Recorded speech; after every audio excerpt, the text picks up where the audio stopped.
Chapter 1 Disclaimer. I do not own High School DxD or the gamer. You may have wondered what it would be like to be inside a game. To be able to do all those special moves that main characters tend to do. Or to save the world from some sort of impending doom.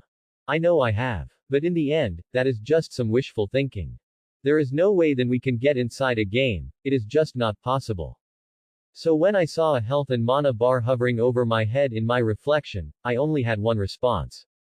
What the hell? Hyodo Issei. Level 1 The gamer. I raised my hand over the top of my head and to my surprise my hand passed right through the bars and the text.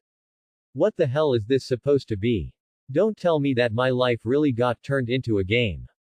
That can't be right. Maybe I'm just hallucinating from having spent the entire night playing erogaze. Having finished my morning rituals, I walked out of the bathroom. I walked down the stairs to the ground floor, only to be frozen at the entrance to the dining room. Misa Hyodo, Level 8 Housewife Ichiro Hyodo, Level 7 Salary Man. Hanging above the heads of my parents were their names, along with their levels. Ah, Issei. You are awake. Mom said once she noticed me, bringing me out of my stupor. Come on. Sit down and have your breakfast. I autopiloted through the majority of breakfast, trying to understand what was going on. Did I play so many games that my mind finally snapped? They always did say that playing too many games was bad for health. I was so occupied with this that I didn't realize I was running late for school. Oh shit. I quickly put on my uniform before grabbing my bag and running out. I was already pretty late for school, and if I didn't make it in time, I would surely be chewed out by Sauna Kaichu. I still don't understand why the student council president has to check up on latecomers personally anyway. I was brought out of my musings when a blue window appeared out of nowhere in front of me, making me jump backwards. Quest alert: don't be late. Get to Kuo Gakuen on time. Make sure that you get to school in time, or suffer the wrath of the student council president. You have 20 minutes to get there. Completion award. 500 Express. Increase reputation with Sauna Shitori. Completion failure. Decrease reputation with Sauna Shitori. Punishment. Stand outside the classroom while holding buckets of water. Yes. No. Realizing that even if I pressed no on the screen, I would still probably get the punishment if I'm late. So I accepted the quest, as it were, before breaking into a sprint. I managed to make it just in time too. A timer had started the moment I accepted the quest, and by the time I had burst through the gates, there was only 30 seconds left on it. I was already out of breath, and was panting harder than a dog. Ah, Hyodo-kun. I turned around to see Sauna Kaichu standing by the gate. It seems that you made it just in time. Now I won't get to punish you with the new rules that came into effect recently. A shiver ran up my spine at the nonchalant way in which she talked about punishing me. Her black hair and spectacles, along with the cold look on her face, made for a strict image. An image she had no trouble living up to. I got to the classroom moments before homeroom started, with the teacher right behind me. Once the class began, I was unable to keep my mind on the lecture, so I began thinking about what had happened after I reached school. Once I had arrived just in time, a quest completion message was displayed, letting me know that I had succeeded. There was also another message, something which interested me greatly. Your VIT has increased by 1. Did that mean that not just health or levels, I also had stats? How am I supposed to check them? In a game, there would be a menu, or a button, on the heads-up display. From the looks of it, the only thing that showed up was people's names and levels. The only health bar I could see was mine. But if this really is similar to a game, there must be some way to check the stats. Since there is no graphical interface, it must be gesture or voice activated. And since it would be retarded to go around swinging one's hands to open menus, it must be voice activated. At this point, there was a ping, a sound used regularly in games as an alert, and a new window appeared. You have created a special skill by a special act. By carefully shifting through the data at hand to find proper information, you have created the skill Observe. Observe. Level 1 Express 0.0% information as power. With the right information, you can turn any adverse situation in your favor. Without it, you may flounder like a fish without water. Observe your surroundings carefully to find important information. The higher the level, the better information you will get. Passively increase int by 10%, passively increase wis by 10%, MP cost 5. Okay, so by figuring out that the commands are voice activated, I created a skill. Sweet. Let's see how it works. Let's try it on the book. Observe, I whisper the command, and to my delight a window pops up. English for High School, a regular textbook used to teach English to high school students. That was underwhelming. Maybe I should have tried it with something more interesting. I know. I'll try it on the teacher. Observe, Tsubasa Kendo, Level 7 English teacher. Tsubasa Kendo is an English teacher at Kuo Gakuen. He is 35 years old and is happily married. Well, I suppose that's as far as I can get with just a level 1 skill. Now, before anything else can sidetrack me, let's check out the stats like I originally wanted. Stats are usually found in the status screen, so here goes nothing. Status, to my delight, a window opened immediately, displaying my stats. Hyodo Issei, Level 1. The gamer Hyodo Issei is a sophomore at Kuo Gakuen. He is famous for his unbridled lust for the female body, and his unyielding love for breasts. He is known as the Opai Baka amongst the student body, and is hated by the general female populace. Hey now. That's a little uncalled for. No matter how much truth it has, the description shouldn't be so rude. HP 200 200ths of a megapixel 4050 its STR 8-bit 9 Dex 7 int 5 Wis 3 Luke. 0.0 money 500 from the looks of it, I spent some MP while using the observe skill. Other than that the stats seem to be quite evenly distributed, although from the looks of it, my mental stats are lower than my physical stats. Does that mean that even this ability of mine is telling me that I'm stupid? In any case, my life is not going to be the same again, for better or for worse. Author's note: what is this? Am I working on a new story? Yes, I am. I recently got around to reading The Gamer manhwa, and I really liked it. I actually read some fanfiction crossing over Naruto with The Gamer before reading the actual manhwa, but that's just details. So, I thought, you know what? Why not cross over High School DxD with The Gamer? And the result is this chapter. Obviously this is going to get really close to OOC territory, as the gamer ability means that Issei will behave somewhat differently than in canon, but that's the beauty of fanfiction. I don't have to adhere to the canon too much in the first place. If you want to try out the stories which inspired me, here they are. Naruto, The Gamer Files by Max Fick. Naruto, The Gamer by Dark Cloud Alpha. Hope you guys like this. Also review as much as you want to. It's the lifeblood of writers. Ch1 of 23. Next, Chapter 2, and here's Chapter 2, within a day. It's still a small chapter, which some might not like. I'm keeping the chapters small, for now, because otherwise it would be too tempting to change too many stuff. But my writing style means that it would probably increase in size slowly. About pairings, I really haven't decided yet. I'll cross that bridge when I get to it. Disclaimer. I do not own High School DxD or The Gamer. Observe, I whispered, turning my gaze towards one of my best friends. Yamamoto Matsuda, Level 1 Sexual Harassment. Paparazzi Matsuda is a sophomore at Kuo Gakuen, and is part of the perverted trio. He used to be an athlete in middle school, but gave up that life to devote himself to the way of the pervert. His life's goal is to take compromising pictures of the private parts of a girl. Well, the description was spot on, but somebody should really teach this thing some discretion. This time I turned towards my other friend, and whisper again. Observe, Akeda Motohama, Level 1 3-size Scouter. Motohama is a sophomore at Kuo Gakuen, and is part of the perverted trio. He is known for his ability to observe great details and uses them to fuel his perverseness. He can tell the 3 sizes of a girl with only one look. Again, right on the money. It's really depressing if you put it so bluntly. I was surprised when another window appeared following the description. The level of observe has increased by 1. Oh, nice. So I can level up skills by using them continually. You know what? I still haven't checked my skills yet. Going by my past experiences, I should say the command out loud. Skills, I whisper out, and the skill window appears in front of me to prove me right. There were only 3 skills in the list though. I looked over the first one, pressing on it to display further information. Gamer's Mind. Level Max provides the gamer with a strong mind, allowing him to stay calm in all situations. The gamer becomes immune to all psychological effects.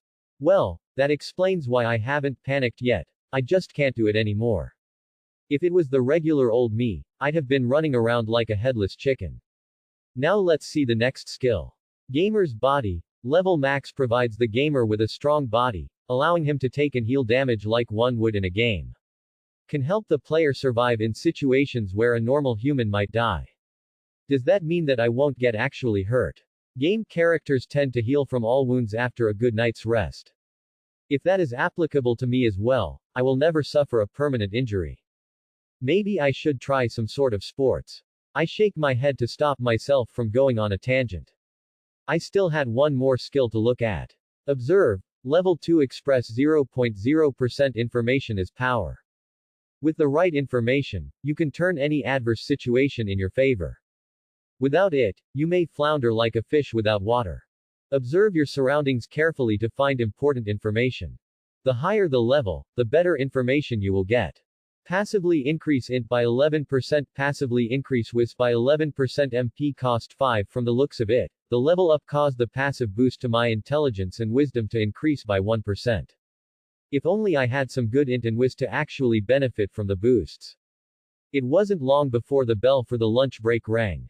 Luckily, none of the teachers had wanted to ask me any questions, because I wasn't paying much attention to the class at all. Almost immediately after the bell rang, I was flanked by Matsuda and Motohama. Yo, Issei. Up for some peeking on the Kendo club after school? Asked Matsuda. The moment he did so, another window popped up in front of me. Quest alert: peeking on the Kendo club. Matsuda and Motohama want to peek on the girls from the Kendo club when they are changing their clothes. Accompany them, and make sure that none of you get caught by the girls, or suffer the consequences. Completion Award. 100 Express increase friendship with Matsuda and Motohama. Completion failure. Beating from the Kendo club girls decrease reputation with the Kendo club girls. Yes. No. So, even peeking on girls is a quest. I like the sound of that. And if I manage to ensure that we don't get caught, I even get experience. And if I fail, I get a beating, and reduce reputation with the Kendo club girls. I have suffered countless beatings due to my perverted acts, and I don't think my reputation with girls can go any lower. Therefore, I have only one answer. Yes. The rest of the day went by somewhat uneventfully. There weren't any skill or quest messages. Although when I had my lunch, and window did pop up to tell me I regained some health, which I never really lost.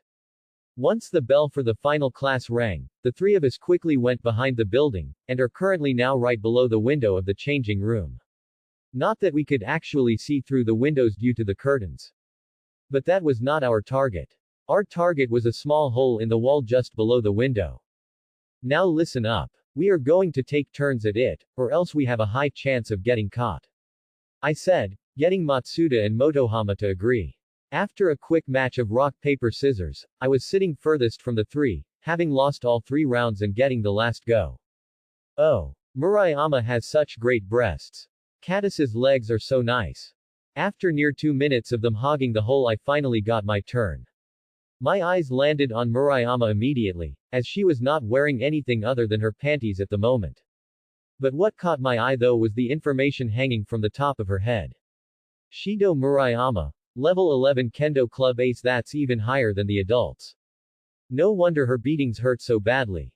Curiosity got the better of me, and I found myself whispering to myself, observed Shido Murayama. Level 11 Kendo Club Ace. Murayama is a sophomore at Kuo Gakuen.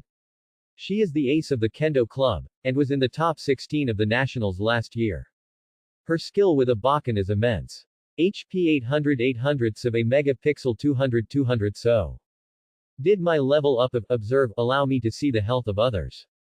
That seems extremely useful. Maybe if I leveled it up further, I would be able to get even more information. My train of thought was broken when I was suddenly assaulted by a sense of impending doom. You have created a special skill by a special act by sensing the danger that is coming your way. You have created the skill Danger Sense. Danger Sense. Level 1 Express 0.0% Danger Sense allows you to sense any danger that is coming your way, allowing you to get out of the way. The higher the level, the further away you can sense the danger coming from. Range 5 meters. I did not even bother to look at the skill creation window that appeared, the only thing that registered in my mind was that there was going to be some serious trouble if we didn't move. So I grabbed Matsuda and Motohama by the collar, and dragged them behind a tree. And not too soon either, as the window opened, revealing a fully clothed Katase holding her bakken in hand. Odd. I thought I'd heard some voices, she said to herself, before closing the window. All three of us released a sigh of relief that we were holding in. Man, how did you know that Katase was going to come out? Asked Motohama. I chuckled nervously at his question. Gut feeling. I half replied half asked. Well, you should listen to your gut feeling more if it is this helpful, said Motohama. At this point, two different windows showed up in front of me. Congratulations. Quest completed. Peaking on the Kendo Club Completion Award. 100 Express increase friendship with Matsuda and Motohama. You have created a special skill by a special act. By successfully remaining undetected, you have created the skill Sneaking. Sneaking. Level 1 Express 0.0%. Getting caught by the opponent can be devastating. Used Sneaking to avoid detection and snoop around to your heart's content. Passively increase stealth by 10% plus 1% stealth when active. MP cost 20, so I can even create skills like this. Whatever this ability of mine is, there's only one thing I can say about it. It's awesome. Previous CH2 of 23. Next, Chapter 3. The three of us separated once we got out of the trees, making sure that we weren't spotted by the Kendo Club girls. Matsuda and Motohama left for their respective clubs, leaving me all alone. Not that I really mind. It gives me the time to try out my new skills. From the looks of things, I had managed to learn 2 new skills during my little adventure. The first of which was Danger Sense. From the looks of it, it is a passive skill meant to notify me about dangers within a 5-meter radius from me. Which means that I won't have to give the command, it will do its job on its own. Sneaking, on the other hand, is an active skill, although it has its own passive effects. The boost to stealth is a great thing, especially with my penchant for peeking. I didn't really want to risk getting a beating after narrowly escaping last time, so I couldn't really go about leveling up Sneaking or Danger Sense, so I did the only thing that I could. I leveled up Observe. Observe active level 4 Express 5.9% information is power. With the right information, you can turn any adverse situation in your favor. Without it, you may flounder like a fish without water. Observe your surroundings carefully to find important information. The higher the level, the better information you will get. Passively increase int by 13%. Passively increase wis by 13%. MP cost 5 with Observe. At level 4, I can now see the stats of others. Although I'm beginning to regret the addition, considering how much of a difference that everyone else had with my stats. Ah. Kiba-kun. I was brought out of my musings by the squealing of girls. I turned around from my seat overlooking the athletic tracks and saw a blonde Bishonen walking by. It was Kiba Yuto, a member of the Occult Research Club. He was known as the School Prince, and was the enemy of all males. However, something caught my eyes, the level screen hovering over his head. Kiba Yuto, level 20. Damn, that's a really high level. What did he do to get double the level of a regular adult? And what's up with the question marks? Does that mean that I know so little about him that he can't even be assigned a title? And here I was thinking that he would be assigned the obligatory prince title. But still, there must be something about him that let him level up that much. So, I let my curiosity get the better of me. Observe Kiba Yuto, level 20. Kiba Yuto is a sophomore at Kuo Gakuen. He is a member of the Occult Research Club and is extremely popular with the girls. Other than that, not much is known about him, and he is a real mystery. HP 1500 1500 sub a megapixel 300 STR 20 bit 26 dex 78 int 38 wiz 25 luck 12. What's up with those stats? Question mark. That's way higher than an average person. And his dexterity is too damn high. Even the members of the track and field club only had 35 on average. Although he seems to be really down on luck.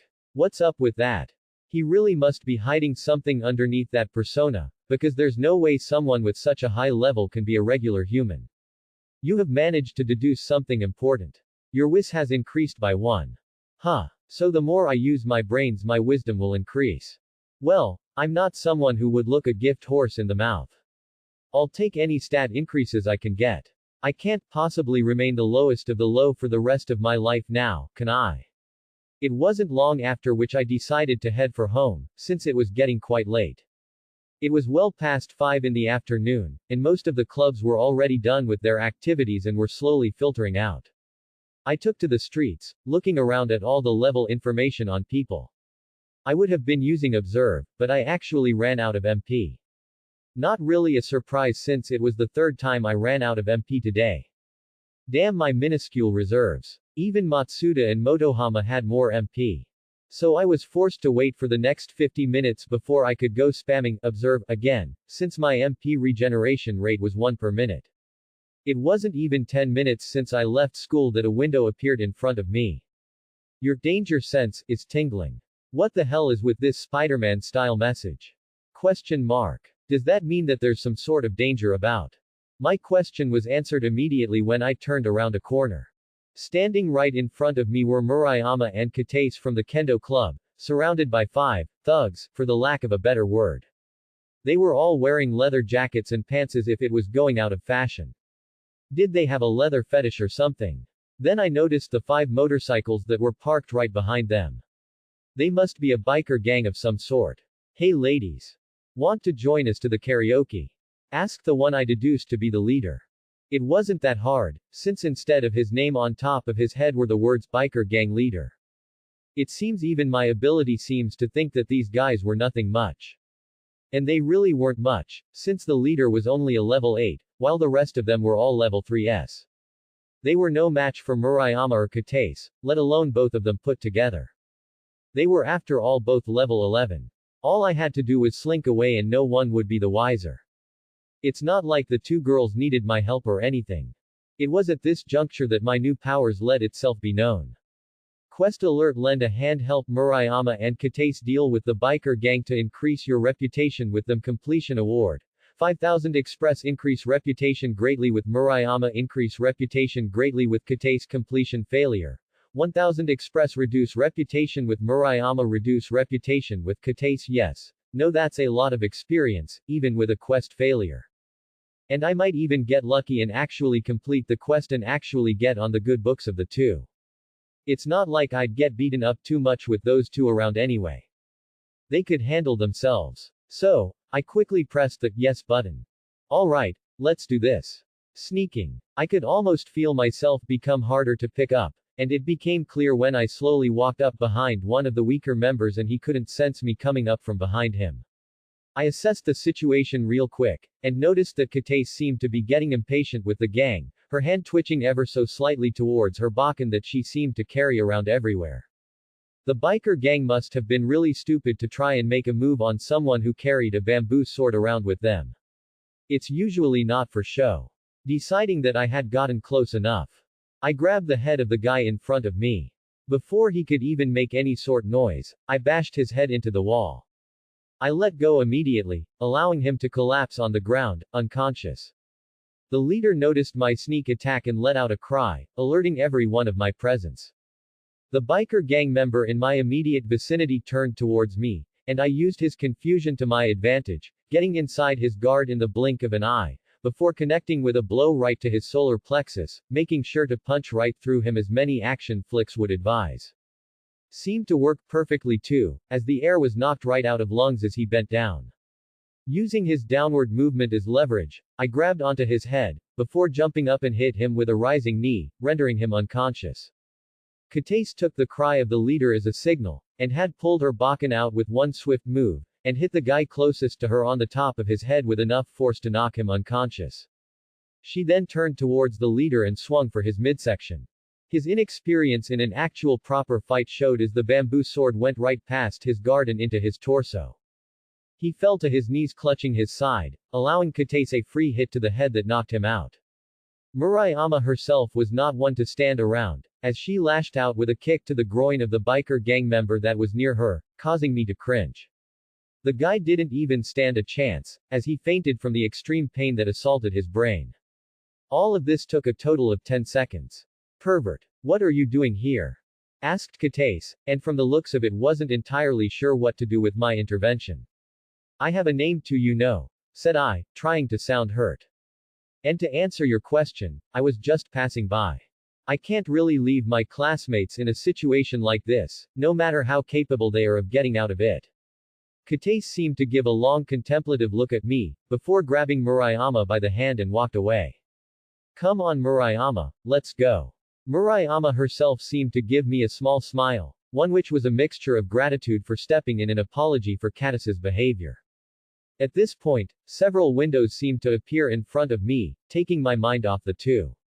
Congratulations. Quest complete. Lend a hand completion award. 5000 express. Increase reputation greatly with Murayama. Increase reputation greatly with Kate. You came up with a successful strategy. Your wiz has increased by 1. You have created a special skill through a special act. By fighting with a biker gang in the streets, you have created the skill street fighting. Street fighting passive level 1 to 23.8%. When fighting in the streets, everything is legal. Use your fists, tools and the environment to come out on top. Passively increase STR by 1%. Passively increase VIT by 1%. Passively increase Dex by 1%. Increase environmental damage by 10%. You have created a special skill through a special act. Bash head active level 1 to 0.0%. When nothing else works, bash their heads in. MP cost 10. You have created a special skill through a special act. Sucker punch active level 1 to 0.0%. Punch their breath right out of them. One hit to the solar plexus is all it takes to bring someone to their knees. MP cost 10. You have created a special skill through a special act. Rising knee active level 1 to 0.0%. A jumping knee to the head is usually enough to knock someone out. MP cost 10. The level of sneaking has increased by 1. Your level has increased by 1. You have 5 points to spend. Well, this day seems to get better and better. Chapter 4. After helping Kate and Murayama deal with the biker gang, I made my way quickly to my home. I wanted to see what the level up meant, and I really didn't want to do that in the middle of the street. I made a beeline straight for my bedroom the moment I got home, and locked the door behind me. There's no telling what my parents would think of me talking to myself while waving my hands around. I threw my school bag towards my desk, before settling down on my bed. Status, Hyodo Issei. Level 2. The gamer Hyodo Issei is a sophomore at Kuo Gakuen. He is famous for his unbridled lust for the female body, and his unyielding love for breasts. He is known as the Opai Baka amongst the student body, and is hated by the general female populace. HP 200 200ths of a megapixel 5050 STR 8-bit 9 Dex 7 int 5 Wiz 5 Luke. Points 5 money 500. From the looks of things, nothing changed in terms of stats. I remember my wisdom being lower, but I also remember gaining some points in it. Other than that, there seems to be no other change, except for maybe the points, which were 0 last time I checked. Oh, that's right. Wasn't there a message that said I have 5 points to spend now? No wonder there's arrows beside the stats. That must be how I can increase my stats. However, I don't know what any of those stats even mean, so I can't really go around increasing stats willy-nilly. If you are anywhere near a competent gamer, you know that you must always understand the stats before upgrading them. This is a game, isn't it? That means there should be some sort of guide. Because if there isn't any, then this is a really crappy game. So, let's try this. Help. Tutorial. Guide. Welcome to the Guide, Hyodo Issei. Here you can find detailed information on many aspects of the game. What do you want to learn about? Stats, skills, reputation, quests. There were several more options below this, but were blank and grayed out. Probably because I have not encountered those things, so no help is available for them. Sounds reasonable enough. Without further ado, I clicked on the option that seemed the most important at this point. Stats. Stats are the lifeblood of the gamer. They determine how strong they are, how much damage they can take, and how much damage they can dish out. But that's not all. Stats can also affect the regular life of the gamer. There are 2 different types of stats, dependent and independent. Independent stats are ones which are free from the influence of other stats. They can be increased by themselves, by either assigning stat points or by performing a certain act repeatedly. Dependent stats are completely dependent on another stat, mostly independent. To change these stats, you need to change the stat they are dependent on. They cannot be directly affected. Which stat do you want to know about? Health point, mana point, strength, vitality, dexterity, intelligence, wisdom, luck. HP and MP seem obvious enough, let's try the others first. Strength determines your how much physical power that you possess, and determines the amount of damage you deal with your physical attacks.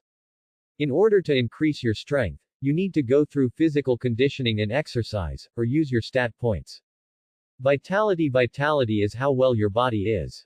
It determines how much health you have, as well as affecting the total damage you receive from enemy attacks. To increase your vitality, you must ensure that your body remains fit, and to do that, you need to do lots of running. Dexterity, your speed and agility is determined by your dexterity. The higher your dexterity, the faster you will be, and you will have a much better time dodging.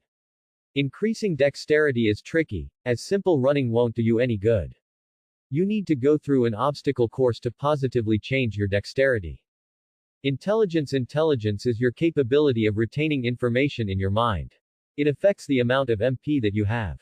That doesn't mean that increasing intelligence makes you smarter. It just increases your potential to be smart. Think of it as increasing the size of the glass instead of filling it up. To increase your intelligence, you must study a lot. Wisdom, on the other hand, is comparable to filling the glass up. It increases your mental capabilities. Wisdom allows you to make efficient use of the knowledge that you have. In order to actually increase your smarts, you must increase both your intelligence and wisdom. Because a really high wisdom means nothing when you have no knowledge. It also affects the rate at which your MP is. To increase wisdom, you must partake in brain exercises, and play strategy games such as chess and shugi. Luck, it's exactly what it sounds like. Luck affects your fortune. A low luck would result in misfortune, and a high luck would mean that you are extremely fortunate. Luck can increase or decrease randomly due to events, and tends to fluctuate quite a bit. There's no such thing as a steady luck, after all. The only way to increase luck is to use your stat points. Well, that was enlightening. Good thing that there was this guide, or else I would have thought that increasing intelligence was enough to become smart. In any case, I can see where I could have trouble increasing my stats other than the stat points. Dexterity will be a problem because I don't have access to an obstacle course. Wisdom will be a slight problem as I am not really a strategy game player, but is easily remediable. The rest seems to be much easier to increase. If I remember correctly, I have skills that tend to be MP intensive, especially with my current MP pool. I'd run out of MP extremely quickly with at most 5 use of my skills, and then I have to wait for 50 minutes for full regeneration. I need to fix this problem if I were to not get in trouble due to not having enough MP. Which leaves me with a conundrum. Do I increase my intelligence, and thus increase my MP, or do I increase my wisdom and increase my MP regen? I guess I'll go with more MP for now. It's no use if I run out that quickly, even if I have a good regen. So, I dumped all my available stat points into intelligence. Alright, let's check my status now. Hyodo Issei. Level 2. The gamer Hyodo Issei is a sophomore at Kuo Gakuen. He is famous for his unbridled lust for the female body, and his unyielding love for breasts. He is known as the Opai Baka amongst the student body, and is hated by the general female populace. HP 200 200ths of a megapixel 100 100ths STR 8-bit 9 Dex 7 int 10 Wis 5 Luke. MP regen 2% 2 megapixels per minute. 0 money 500 0. What's this? It seems that I can now see my MP regeneration rate. 2%, huh. Well, it's better than nothing. The rest of the day seemed to go by quite uneventfully. It seems that skills are created depending on my actions, and then these skills can be used to do the things a lot more efficiently than I would have normally done. For once in my entire life, I actually did my homework on my own free will. And it was so worth it. My intelligence went up by 1 for actually studying.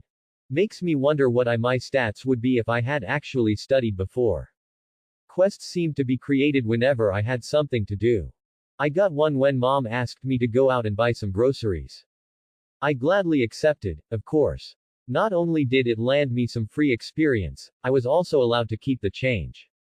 Nice, right? It also increased my reputation with my mom. I still don't understand the reputation system though. By completing quests, I can increase my reputation with other people. From the looks of it, it seems to get them to like me more, or at least something along those lines. Murayama seemed to have changed her opinion of me, even by the slightest, due to today's encounter. It almost made me feel bad for peeking on her earlier. Almost. Katase, on the other hand, seems to still hold on to the same opinion of me, especially with how she had dragged Murayama away. Maybe I need to do more quests to get her to like me. I continued musing over my new ability, as I let myself slowly fall into a deep slumber. You have slept in your bed. Your HP and MP is restored by 100%. I looked at the message that seemed to greet me the moment I had woken up. So sleeping on my bed completely restores my health and mana. That is almost exactly like a game. Hell, I'm not entirely sure that there is any difference at all. Makes you wonder what else is like a game. All games have an objective or end goal. Be it getting the girl, making the best damn empire ever, or triumphing over evil. That meant that even my life had an end goal of sorts, or else it won't be treated like a game. Does that mean I am supposed to be a hero that saves the world from some impending doom? I don't think I am up for something like that. But if it were getting the girls and making a harem, I can certainly up for it. Thinking about such deep topics has increased your wis by 1. You know, if I am going to get a point in wisdom every time I actually think, I might be inclined to do more of it, not that I don't think at all. I do think. But it's usually about something related to harem or opai. A man's gotta prioritize after all. By the time I had left for school, I had plenty of time left in my hand. I hadn't even taken 2 steps out of my house though, when a notification appeared in front of me. Quest alert: don't be late. Get to Kuo-Gakuen on time. Make sure that you get to school in time, or suffer the wrath of the student council president. You have 1 hour to get there. Completion award. Increase reputation with Sauna Shitori. Completion failure. Decrease reputation with Sauna Shitori. Punishment. Stand outside the classroom while holding buckets of water. Yes. No, isn't this same quest one had yesterday? Except for the time limit or the fact that there was no experience reward, it was exactly the same thing. I was so very tempted to just say no since there was no experience reward, but decided against it. After all, if I can get the student council president to like me more just by arriving on time, I really should do so. Especially with the level of reputation I had with her. I had checked my reputation with others last night, and I must say, it was extremely disheartening. Except for my parents, Matsuda and Motohama, I had a bad reputation with just about everybody. The girls seemed to outright hate me, although I can't really blame them. My actions are not really well liked. Although, there are some girls who find me tolerable, but they are a handful. And it seems that after yesterday's actions, Murayama seems to be neutral towards me, while Katase seemed to dislike me instead of hating me.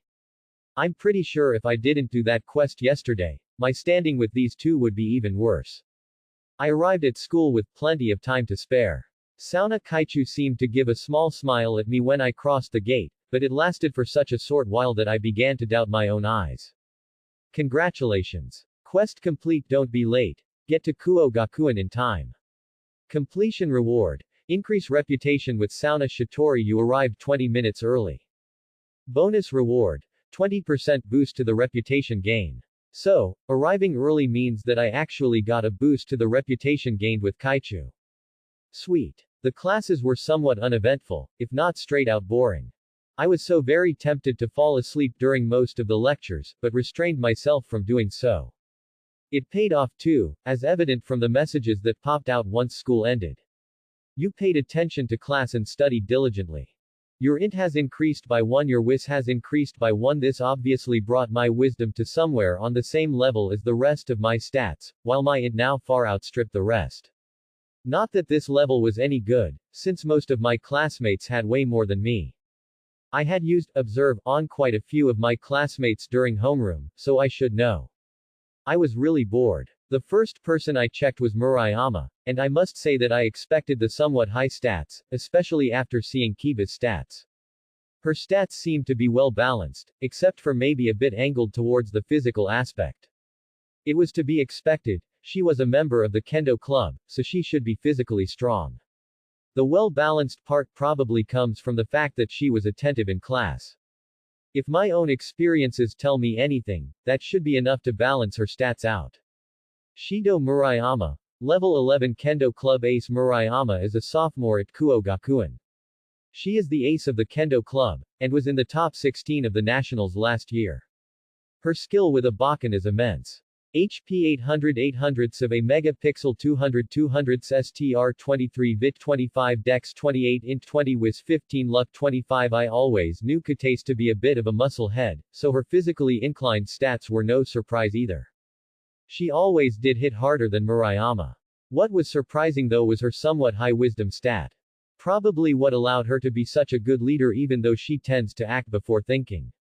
Takeuchi Katace. Level 11 Kendo Club Vice Captain Katace is a sophomore at Kuo Gakuen, and is the vice captain of the Kendo Club. Normally you wouldn't see a second year as a vice captain, but her leadership scores made sure that she got that position. She always carried a Bakken around with her. HP 900 900ths of a megapixel 180 180ths STR 26 bit 30 dex 25 int 18 whiz 20 luck 20. However, the most surprising of the lot is Akai Kuryu, the class representative. While she may have been just level 8, she actually has more intelligence than the entire class. Hell, she has more intelligence than most of the teachers. Compound that to the fact that she had a high wisdom stat, she is undoubtedly the smartest person in the class. Akai Kuryu, Level 8 Class Representative. Akai Kuryu is the class representative of Class 2A at Kuo Gakuen. She is known to be a bit perverted, and claims to have the ability to gauge the size of boys' manhood. HP 300 300ths of a megapixel 500 500ths STR 10 bit 15 dex 18 int 50 whiz 35 luck 16. I also checked Matsuda and Motohama's stats, and frankly, they were horrible. Worse than mine even. I expected Matsuda to have better physical stats due to his past as an athlete, but he seems to have let his body rot. I have to ensure something like that doesn't happen. Though Motohama might be somewhat smart, but his only mentionable stat was wisdom. He has terrible intelligence, possibly because of how limited his knowledge is. His wisdom was high because whatever it is that he knew it very well. Once classes were over, I quickly split from the two, hoping to get some use out of the rest of my skills. Therefore, the next hour or so I spent using the sneaking skill and peeping around on the sports club's changing room, sans the Kendo club of course. I didn't really want to tempt my fate. Yesterday was really close. During my excursions, I learned several things. First of all, sneaking had a time limit of 5 minutes, after which it deactivated on its own. Which meant that the actual MP cost of the skill was 4 megapixels per minute, which is quite great considering everything else. But if I deactivated the skill early, it would still cost the whole 20 megapixels, meaning I had to actually think about when to use it. Also, once I figured out the time limit, the information was added to the skill window. This meant that a skill can have more to it than meets the eye, and I had to experiment with them to find out their limitations. Why this was not mentioned in the skill tutorials I have no clue. Of course using it so many times resulted in a level up. Sneaking, active, level 3 express 24.4% getting caught by the opponent can be devastating. Used sneaking to avoid detection and snoop around to your heart's content. Passively increase stealth by 10% plus 3% stealth when active. Time active 10 minutes MP cost 20. It's a really good thing that sneaking also had a passive boost, or I'm entirely sure that I would have been caught the first time it ran out. By the time it did level up though, I was already out of MP. So, I decided to walk home at this point. As I walked on the sidewalk, I noticed that there were some easy quests that seemed to be appearing in front of me. Quest alert: a cat in trouble. Help the kid get his cat back down from the tree. It seems to be stuck there. Quest reward: 100 express. Quest alert: help the elderly do your good deed of the day. Assist the old woman trying to cross the street. Quest reward: 100 express, and a few more, so I'll spare you the trouble of actually going through them. I did most of them that were possible, especially the ones which had some experience reward. After all, there was never such a thing as too much experience. Of course, doing so significantly reduced my speed, and it would be a while before I actually reached home, but I was in no hurry. It was after completing one such quest was I called from behind. Pervert. I turned around to come face to face with Murayama and Katace. It seems that they were walking home as well. I must have really wasted a lot of time for them to finish with their clubs and catch up to me. I have a name, you know. I murmur to myself, although I'm sure they both heard me. Walking home, I asked. It was Murayama that answered my question. Katace looked like she had swallowed a sour grape, though. You live around here. It's further down the road actually, but in the general direction. I replied. What about you two? Oh, no. We are actually going to a crepe shop in the neighborhood. It seems to be popular amongst the girls in our school recently. Answered Murayama, completely ignoring the, it's none of your damn business look Katace was sending me. She must be really protective of her best friend.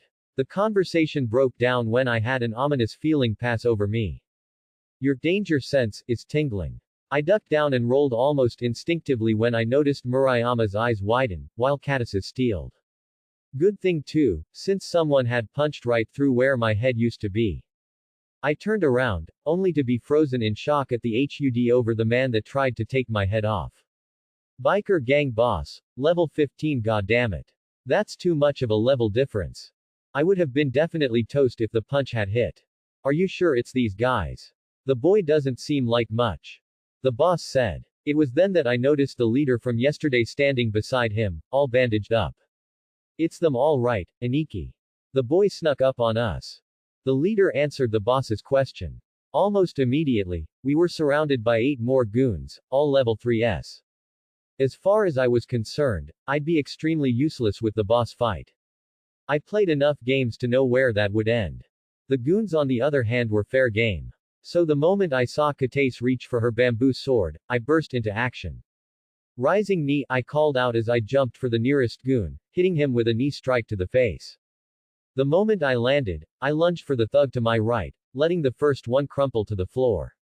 Taking advantage of his complete surprise at my actions, I sucker punched him, which seemed to be enough to incapacitate him. Turning around, I sprinted to the gang member the furthest from me, before ramming my shoulder into him. The force of the shoulder tackle was enough to send him crashing against the wall. It was at this point that the gang members finally broke out of their stupor. One came charging right at me, swinging wildly. He had absolutely no form or finesse to his movements, only brute force. The fact that I could tell that surprised me a bit, but not enough that I couldn't manage to get out of the essentially blind charge. Allowing him to go past me, I spun around to hit him with a roundhouse kick to his back, sending him careening into the gang member trying to box me in from behind. Once I landed, I noticed that Murayama had managed to take out 2 goons by herself, while Katace was engaging the boss. The injured leader seemed to be staying back, possibly because he didn't want another beating. The last of the goons seemed to be trying to sneak up on Murayama. Seeing that, I ran towards him. Just before I reached him, I jumped into the wall, before pushing off with one leg, getting a bit more elevation. With a war cry, I came down on him, hitting him cleanly on the jaw with a punch. Making sure that all of the goons were knocked out, I turned towards the battle that was unfolding between Katace and the boss.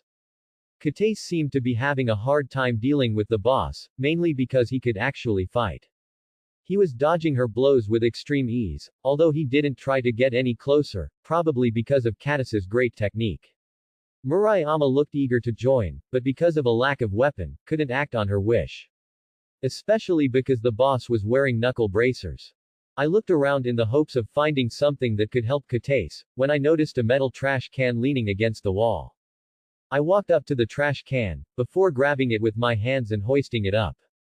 It was surprisingly heavy for a trash can, but not something I couldn't handle. Then I turned towards the boss, and chucked it right at him. Heads up, I said as the metal object impacted against his head. He fell flat on the ground, completely dazed by the hit, before Katace swooped in and knocked him out with her bakken. I turned around to where the leader was supposed to be, but he seemed to have scrammed the moment I had picked up the trash can. As if signifying that the battle was over, several messages popped up in front of me. Congratulations. You have defeated the biker gang boss, with a little help, of course. Your level has increased by 4. You have 20 points to spend. The level of street fighting has increased by 3. Reputation greatly increased with Katace. Reputation greatly increased with Murayama. You have created a special skill through a special act. Shoulder tackle active level 1 to 0.0% ram into your opponent with your shoulder. Very effective in getting your opponent off their feet. MP cost 15. You have created a special skill through a special act. Superman punch active level 1 to 0.0%. Is it a bird? Is it a plane? No, it's Superman. Jump high to get elevation, before land a punch on your opponent. They won't know what hit them. MP cost 25. You have created special skill through a special act. Parkour passive level 1 to 0.0%. The better you can traverse the environment, the deadlier you will be. Passively increase dex by 5%, nice. I couldn't help but say to myself. I walked up to the downed biker gang boss, and found that his knuckle bracers had come off. I picked it up, triggering another notification. Weapon, brass knuckles melee attack 5. Do you want to equip? Yes, no, I don't want to equip it now. So I pocketed the weapon. Spoils of war, and all, you must understand. I turned to the girls, who seemed to look appreciatively in my direction. I didn't expect you to be so good in a fight, said Murayama. She then turned towards Katase, and communicated something with her through her eyes, before turning back towards me. So, Issei. Want to join us to the crepe shop? First, previous ch4 of 23. Next, chapter 5. Disclaimer. I do not own gamer or high school DxD. So, Issei. What do you do in your free time? You know, aside from perving around? Asked Murayama. We were currently sitting at a window table in the neighborhood crepe shop. Murayama was sitting right across from me, while sitting beside her was Katase. Having finished the crepe that she was eating, Murayama reached for her second one, waiting for me to answer. I must say, these crepes are quite good, and I didn't even have a sweet tooth. Katase, on the other hand, seems to have a monstrous sweet tooth. She was already well into her fourth crepe, and had actually ordered double that amount. I never understood how girls could just gorge on desserts and not have a visible impact on their figure. Maybe it all went to their boobs. If that were the case, I must thank whichever person was it that came up with the idea of sweets. In any case, I can somewhat understand Katase's case. She is an athlete, and needs all the carbs she can get. Although a balanced diet for other nutrition is also important. Burning through some calories is nothing much for someone who is physically active. For someone like Katase, who actually carried her shinai around all the time, probably meant that she also practices at home a lot. She probably never has to worry about eating too much. Let's see. I spend a lot of time playing games and stuff. I also watch a lot of anime too. I said, answering Murayama's question. Other than that, there is nothing much that I actually do. That just makes me a perverted otaku, doesn't it? I smacked my forehead on the table as realization dawned on me, making sure not to get a face full of the crepe in front of me. No wonder girls don't like me. I groaned. Murayama seemed to be a bit conflicted when she saw me have a depressing epiphany, not quite sure how to handle such a situation. Now, don't get all depressed over something like that. Even you have some good qualities that girls would like. You know, she tried to comfort me, but considering that she couldn't find any redeeming qualities, it didn't do any good. It was at this point that Katase came to her rescue. You fight well, she said, having just finished gorging down on her sixth crepe. Murayama brightened up at Katase's words, picking up from where she left off. That's right. You were really good at fighting. And you came to our aid, didn't you? That's a knight in a shining armor moment right there, and all girls like their knight in a shining armor. All girls, she said, leaning forward for the last part for more emphasis. But I can't just go around fighting people willy-nilly. That would just make me a delinquent. I almost whined. Seriously, I am not the kind of person that revels in the fight.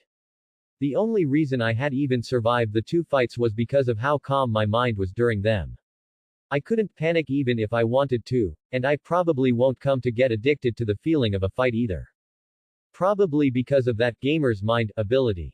I didn't mean it like that, said Murayama. I'm saying that as long as you behave like a gentleman with girls, and help them with your fighting ability, there is no way you would still be hated by girls. And you will get lots of chances to impress them. You would be surprised with how many boys are out there who try to tease girls they have never even met. I pondered over Murayama's words. She is right in some aspects. The main reason girls hate me is because of my rather open perverseness. Hell, I think it's more than just open, I pretty much shove the fact into their face. That can't be a good impression, no matter who the person is. I mean, sure, it's nice to be honest, but shouting out that I like breasts is a bit too much. I mean, who doesn't like breasts? Be they small or large, they have their own qualities. So it is really redundant to let everyone know that I like breasts. And now that they know, there is no need to do so anymore. You know what, that is really good advice, I said, causing Murayama to get slightly embarrassed from the compliment, her cheeks ever so slightly reddening as blood rushed to them.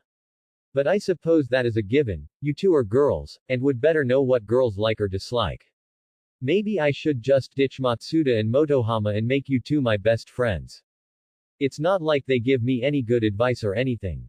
I mused. That's a big jump in relationship, don't you think? Said Katase. She had just finished eating her last crepe, along with mine. Not that I mind too much. They may be good, but I don't eat as much sweet things as her.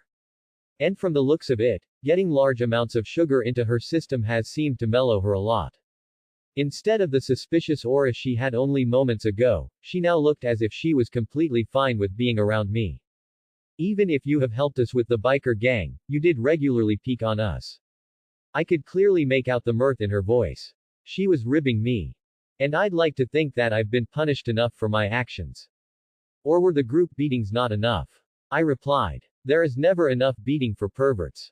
Katase answered, not missing a beat. In any case, we all got off on the wrong foot, and it was mostly, actually no, entirely my fault. I corrected quickly when Katase narrowed her eyes at me. I hope that you would come to forgive my actions. And I promise that I would never peek on you two without permission. The last comment of course earned me 2 chops to the top of my head. Not that they hurt too much, but I still reacted by rubbing my head. So, friends? I asked tentatively. The Kendo Club duo seemed to look at me long and hard, before glancing at each other. They then both turned towards me, and nodded. Friends. Congratulations. You have befriended Shido Murayama. You have befriended Takeuchi Katase. After that I had parted with the two and head home, slightly giddy for finally becoming friends with girls. That may be a small step for most, but a giant step for someone like myself. Although I really don't want to get friend-zoned permanently. That would be extremely detrimental to my goal of getting a harem. I would be surrounded by women, all of them wanting to be with me. Surprisingly though, I was given a quest alert at this point. Quest alert: it's harem time, long term, woo girls until you reach the point where they are willing to share you amongst themselves. Completion award. A harem, of course. Warning. Not handling the girls properly may lead to beatings, permanent injuries, monetary losses, negative social impact and death. So I can even turn long-term goals into quests. That's so awesome. Although the warnings are a bit disconcerting. They seem like extremely possible of happening. But who cares about that? I now have a quest that I must plow headfirst into. And with Murayama and Katase's advice, I will have girls falling for me in no time. I'd like to believe that the laugh I gave at this juncture did not resemble an evil scientist, or that it scared away all the people in my vicinity. After I reached home, I made sure to actually check my stats and skill. All the new skills seemed to be created randomly whenever I did something. If this continues, I'd soon be overwhelmed by the amount of skills I actually need to level up. Hell, if there was any way to manage the skills I'd be pretty grateful. But this probably won't happen anytime soon. I have also come to a conclusion on how my powers work. For example, observe only showed things I had any scope of understanding. If there was something I never knew about, it wouldn't show up. Which would explain the lots of question marks I came across with the entirety of the student council when I tried to get information about them. Also, the fact that Katase has a monstrous sweet tooth was also added to her information. So, observe only showed me information that I knew, or could deduce from the information provided. I get the feeling that someone nerfed the skill because it had the capability of finding out everything about a person. Oh well. The parkour skill actually got my attention. As far as I know, it's the ability to jump across buildings and climbing walls. That seems to be a really good way of catching the opponent off guard. And if Jackie Chan's fighting style is any indication, it is pretty effective. There's also the assassins from Assassin's Creed. Maybe I could learn some of their skills. I'd have to level up this if I want any sort of advantage when I get into a fight. Not that I want to get into fights on purpose. But they seem to be such a good way of gaining levels that I am sorely tempted. Speaking of gaining levels, I managed to get 20 freaking points to spend on stats. It was such a big amount that I got confused almost immediately on what to do with them. Considering my current fighting style, which seems to take full advantage of close combat and the environment, along with the brass knuckles I got, the most prudent option would be to just dump them into physical stats. But considering the amount MP my skills seem to eat up, I was also tempted to put them all into intelligence to boost my MP. After a lot of deliberation I put some points into my intelligence and wisdom to round them out, before putting the rest into strength and dexterity. I needed to be able to dodge attacks, which should be taken care of by the dexterity, while I would get the knockout power from the strength. Hyodo Issei. Level 6. The gamer Hyodo Issei is a sophomore at Kuo Gakuen. He is famous for his unbridled lust for the female body, and his unyielding love for breasts. He is known as the Opai Baka amongst the student body, and is hated by the general female populace. HP 200 200ths of a megapixel 150 150ths STR 15-bit 9 dex 14 int 15 was 10 Luke. MP region 2% 3 megapixels per minute. 0 money 725. I would have put some into vitality to increase my durability, but oh well. I'd just have to run every day to increase that. The following week was mostly uneventful. I fell into a regular routine where I'd wake up early in the morning to go for a jog. After a bit of experimentation, I fell into a suitable rhythm, which really helped in my training. I gained 4 vitality points just by running for a week. I tried not to let it get to my head. The stat gains actually slowed down as time went on, meaning the early burst was because I was just that weak to begin with. Once at school, I actually paid attention to the class. While it was still boring, for some reason I had a lot better time retaining the lectures in my memories that I had before I gained this new ability. Probably because of the amount of points I had dumped on intelligence. As it stands, I only gained 1 point in it for over a week of class. I did gain another point while regularly doing homework. I have actually begun to spend my lunch time with my newfound friends, much to the dismay of Matsuda and Motohama. They had spent the entire week calling me traitor and such, and had decided to spread some false rumors regarding me and the two girls. They had to stop almost immediately though, when they were caught by both Katase and Murayama, who did not like their slandering at all. The two boys still had the bruises to remind themselves of what would happen if they ever tried to do that again.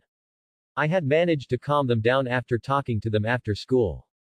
They were quite shocked when I told them that the best way to actually get girls was to be gentlemanly and not let your libido to control you. They looked at me as if I had grown a second head, and then demanded where the real Hyodo Issei was. I had to tell them some of the more private things I had in my collection for them to believe me. They actually cheered me on when they realized that I was spending more time with the girls to help with my rather bad reputation.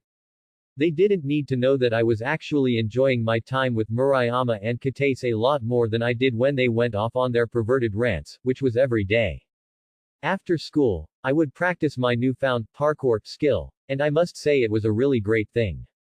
To be able to jump up walls taller than me, and then run across them was extremely fun. Jumping rooftops on the other hand was quite scary, and I haven't actually tried it yet. I did manage to boost my dexterity by 1 though. I also went around completing some of the simple quests which help with my dismal reputation. I couldn't really do too much with all my training, but my reputation was coming along somewhat well. Other than that, there really was nothing much I could do. I mean, sure I could go around getting better at fighting by beating thugs up, but what good would that do? It's not like I want to become an outlaw vigilante or something. Being a superhero is hard work. Especially with the amount of bullshit situations they find themselves in. All I want to do is have a nice harem. That's not too much to ask now, is it? And I don't really think I would need to learn how to fight for that. Of course, it seems that karma didn't really want me to live a life without fighting. After all, why else would I get an ability that duplicated the system from a role-playing game? It was a Sunday, and I was on my daily run. As I looked around the street that I was on, I realized that it was quite empty. It was understandable, though. Not many people would actually wake up at 7 a.m. on a holiday. Hell, I myself wouldn't wake up at this hour if not for the fact that I seem to sleep for a fixed 8 hours, no matter when I go to sleep, or how tired I am. Every single time, I would wake up after 8 hours of sleep, and my HP and MP would be restored. And no matter what I tried, I wouldn't be able to go back to sleep for quite some time. So I was forced to make use of the opportunity that was provided. There was another reason for the street being empty though. When I had left home, there was no cloud in the sky, but it had gotten extremely cloudy over a very, very short period of time. Soon afterwards, the rain started pouring down heavily, completely drenching me. I was contemplating on turning around, only continuing forward because of a really odd feeling in my stomach, something telling me that things were going to change today. My daily, boring life would finally change. While my danger sense was tingling, there were several messages, I couldn't really turn back. I was formulating plans to deal with whatever the danger with a really calm mind. Something which I felt should scare me, but it didn't. Was this what a protagonist in a game felt like? The inexplicable urge to walk right into danger, not knowing whether they would come out of the encounter unscathed, but still believing in themselves to overcome whatever odds they faced. The complete and utter lack of fear and panic in front of the danger, keeping a fully calm and clear mind, and knowing what to do in the situation.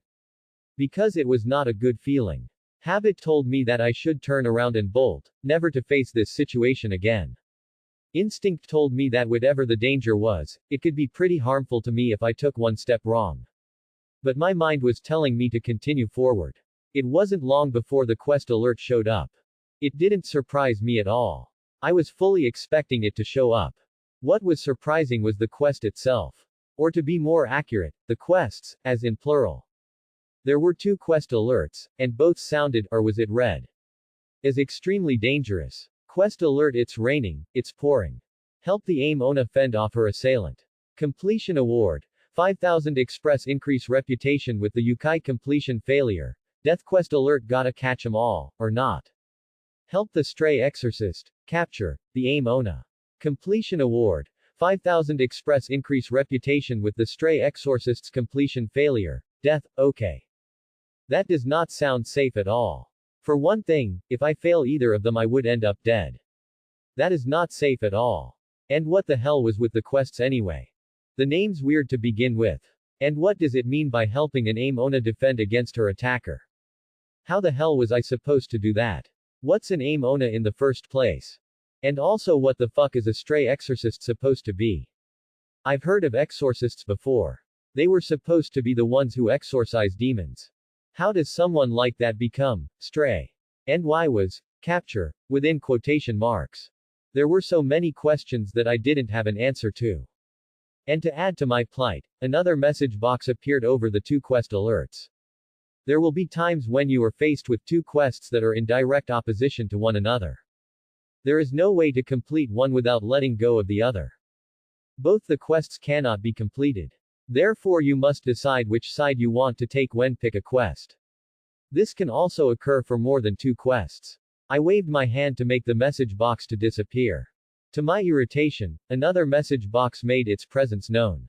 Some quests cannot be refused. You must complete the quest in order to continue on with your life. There are no exceptions. These 2 quests are such.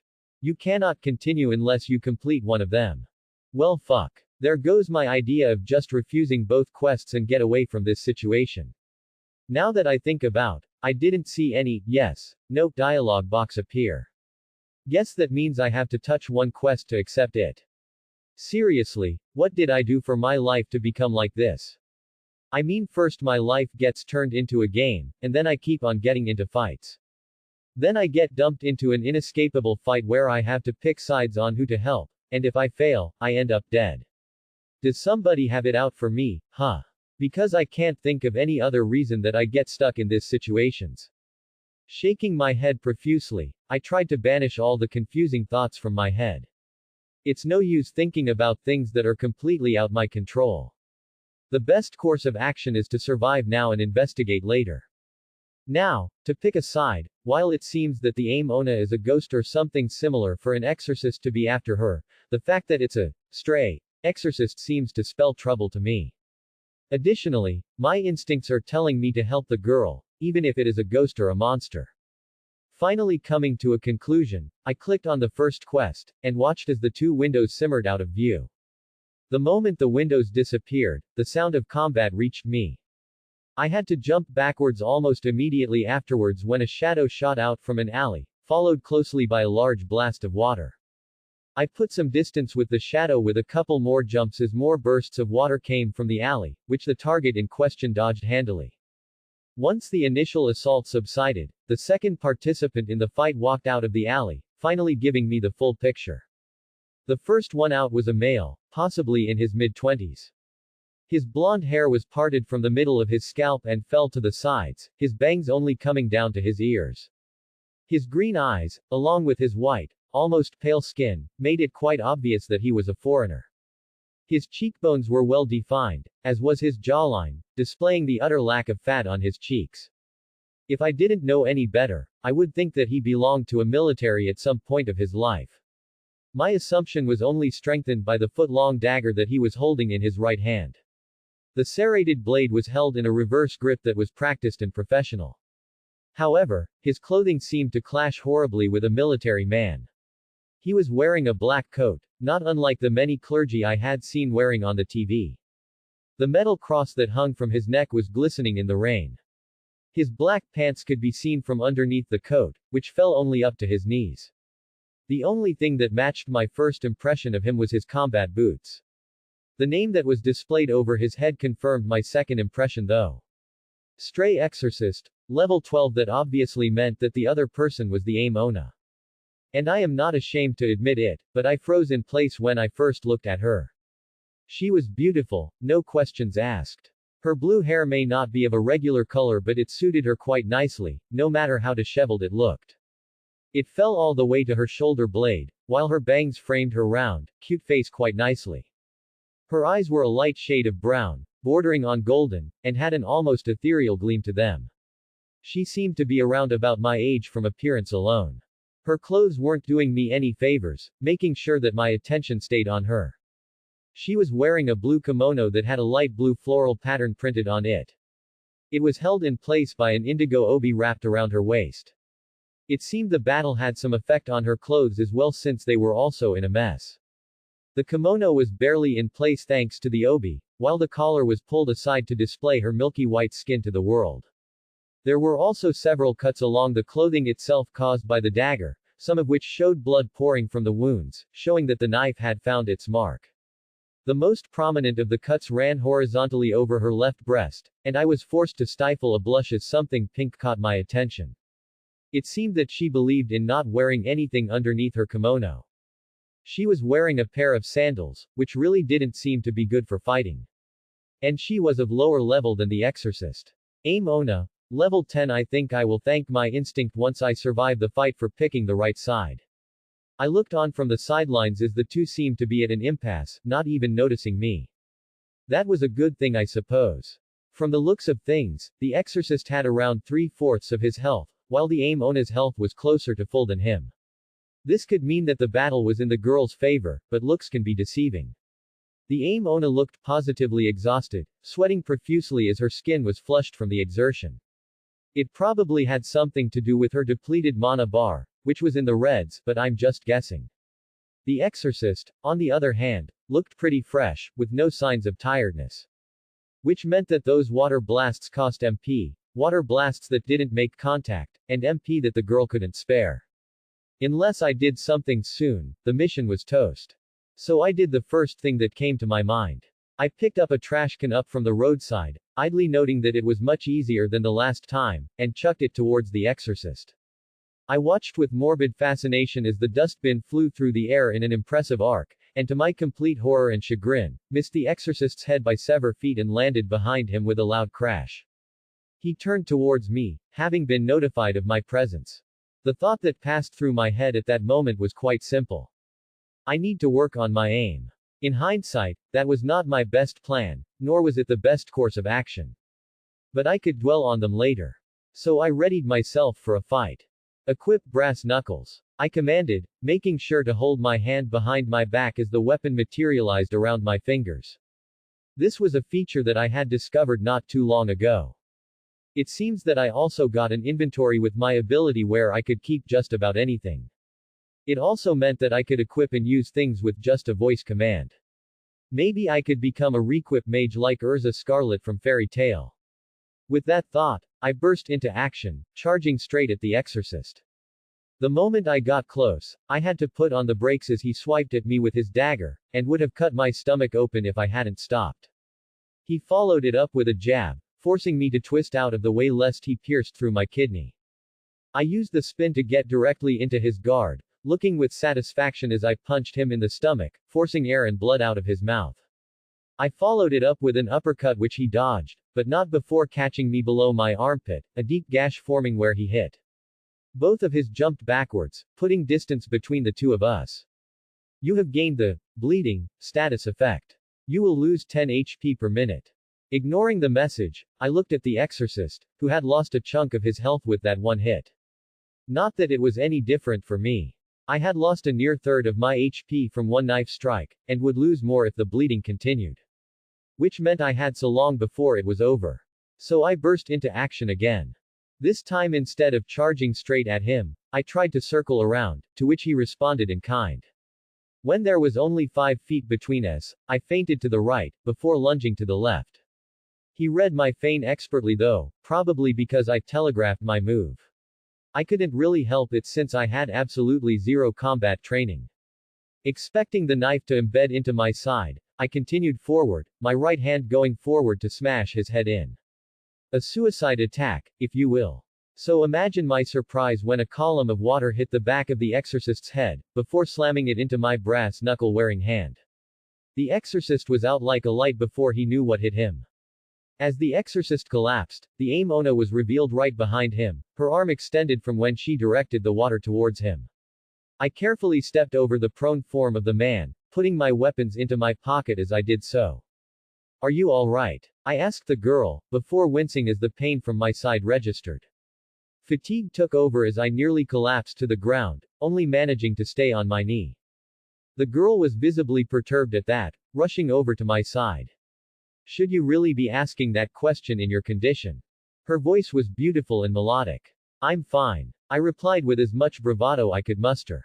I couldn't really have her fussing over me too much. I was trying to be a hero here, after all. It's just the little scratch. This caused her to snort. The sound was so cute, getting off topic here. That is not a little scratch, she said, pointing at the still bleeding gash. We need to stop the bleeding somehow. She seemed to look pensively at that, before grabbing onto my shirt and began to unbutton it. Hey.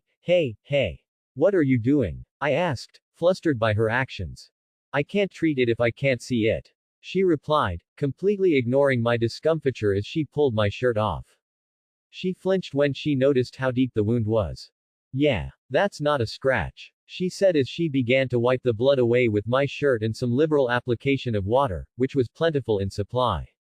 Once the wound was clean, she clumped my shirt up before placing it on top of my wound. Hold it there, she ordered, which I followed. She then proceeded to unwrap her obi, much to my embarrassment, before using it to secure the shirt in place in a makeshift bandage. There. That should do it. You really shouldn't be jumping into fights like that. You could have been killed, she chided. I couldn't just leave a beautiful girl like you in danger, you know, I said, causing a fleeting blush to appear on her face. Still, that is no reason for you to put yourself in danger. It was quite clear that she wanted to scold me for my reckless action, even with my reasoning. And I could have handled myself. Didn't seem that way to me, I muttered, earning me a punch to my arm. In any case, we need to find a change of clothes, especially for you. I can't in good conscience let you walk around like that. My words seemed to have the desired effect as she finally noticed her state of cloth, which was only barely covering her. I could find you something if you come over to my place. My mom probably has some clothes that would fit you. I let my offer hang as she seemed to mull over her options, before nodding in confirmation. By the way, the name's Hyodo Issei. I introduced myself. Seika Ono. Congratulations. Quest complete. It's raining, it's pouring. Completion award. 5000 express increase reputation with the Yukai. Your level has increased by 2. You have 10 points to spend. First, previous ch5 of 23. Next, chapter 6. The first thing that I noticed almost immediately after the notification screens disappeared was that I was feeling a lot more energetic than I was moments ago. The exhaustion that had taken my body over after the fight and made me feel like I weighed a ton was gone completely. This lack of fatigue made me remember something. Game protagonists tend to heal all damage and ailments when they level up. Unless of course the game was a survival-style game, or something similar. I really hope that my life was not a survival-style game. And it was true, since my health and mana was indeed replenished by the level up. Not only that, but I had also lost the bleeding effect, making it so that I wasn't losing health continuously. This was possibly the best sort of news I could get, as I really was worried about what would happen when I got home with a deep gash on the side of my torso and how I would explain about its origin. And yet, it posed a problem. While I could probably go home right now just like this and not be bothered by it, I'll be leaving Seika-san in a torn-up kimono without its sash to hold whatever pieces that remained together. A dick move at its finest. In my recent outings with Murayama and Katase had taught me this much. If I really wanted to have a harem, I need to avoid making dick moves. So, I decided to do the gentlemanly thing. Seika-san. I think that I don't need this obi anymore. I said, pointing towards the piece of clothing that held my shirt to the now most certainly healed wound. It would seem that Seika-san disagreed with me, if her incredulous reply was any indication. What do you mean you don't need it anymore? You were bleeding profusely moments ago. If anything, we need to get you some immediate first aid. It would seem that I must explain my ability, because there's no other way that I can explain to her how I healed from a deadly wound within seconds. I'm pretty sure that the wound has healed already. I said, getting a raised eyebrow from her. You can check if you want to. She only seemed to hesitate momentarily, before quickly unwrapped the obi and removed my shirt, only to be shocked immediately by the completely unmarked skin. It was kind of funny really, seeing her eyes bulge and her eyebrows shooting up on her forehead, her mouth gaping wide from the sheer astonishment that she was experiencing. The hell? She exclaimed. There was a gash here moments ago. She said, as she grabbed my shoulder and began to shake me, rather violently I might add. I can explain. I choked out, panicking at her rather explosive reaction. She was shaking me hard enough to make me fear for my well-being. My reply seemed to placate her a bit as she stopped trying to break my back. However, the bloody murder look that she was giving me implied that there will be hell to pay if I didn't explain properly. I may have a bit of a regenerative ability. I said as I nursed my back to let the phantom pains subside. Seika seemed to have a question ready for me, but I continued to speak, even though she had opened her mouth to speak. It'll take a while to explain, and I don't want to talk about this out here in the open. Why don't we relocate to somewhere private? There should be a karaoke bar near here. After a bit of contemplating, Seika agreed with a nod. And so we relocated to the karaoke bar that was a block away. Frankly, I was surprised that it was open at this time of the day. But it was, and was relatively empty for our benefit. On the way, I equipped myself with one of the shirt that I had kept in my inventory. Why was a shirt in my inventory, you ask? The answer is relatively simple. When I found out about the inventory, and its ability to store just about anything, as well as the fact that I can equip stuff with just a voice command, I had ended up storing, and then equipping and removing even my clothes. It's a really neat feature, actually. All I had to do every morning as I woke up was to say, equip school uniform, and I'd be dressed for the day. It would be even better if I didn't have to clean the clothes as well, but it seems the inventory was not capable of something like that. So I still had to do my laundry. I must admit though, this was a really cheaty way of getting out of walking around without a shirt on. I'm not that confident about my figure to justify that. Although it did get an inquisitive glare from Seika, which I had to mollify by telling her that all will be explained in time, it did not appease her. So once we were in the relative privacy of the karaoke bar, I began to explain my newfound abilities to Seika, from my waking up one day to find out that my life had become a game all the way up to my meeting with her. I did skip a few minor details, like my peeping on girls, or my quest to get a harem of beautiful women. It would have left a bad impression on her. So you are telling me, began Seika once I had finished explaining, That you gained experience for defeating the exorcist, and that experience leveled you up, which led to a full refill of your health. And you have an inventory which allows you carry stuff in a separate dimension which can be called upon at any time. You can also place points to increase your stats to make yourself stronger. If I didn't see the result of some of those things, I would have never believed you. And thus you can see why I wasn't that willing to tell you. I said, agreeing with her sentiment. Seriously, who is going to believe me if I told them my life had just transformed into a literal game? I'd be sooner sent to a psychiatric facility before anyone actually believed me. Well, there are weirder sacred gears than yours, so it's not that hard to believe. Said Seika, receiving a completely baffled look from me. What hell is a sacred gear? Actually, before that, why don't you explain to me why that exorcist was after you? And what the hell are aim ona? I asked Seika. My question seemed to take her completely by surprise. You know nothing about any of these? She asked. My negative response only seemed to increase her shock. Then how on earth did you learn to channel your mana like you did during the fight? And don't try to deny it, because you definitely used mana for the first strike. I did. I asked, completely unaware of doing so.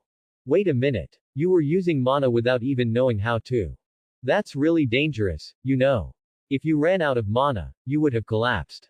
She said, concerned over my apparent use of mana. I would. Frankly, I am not sure if those rules apply to me. Game protagonists don't faint when they run out of mana. I said, slightly confused. Is that so? Said Seika as she took on a thinking pose. Even if that is the case, you should probably learn how to channel mana properly.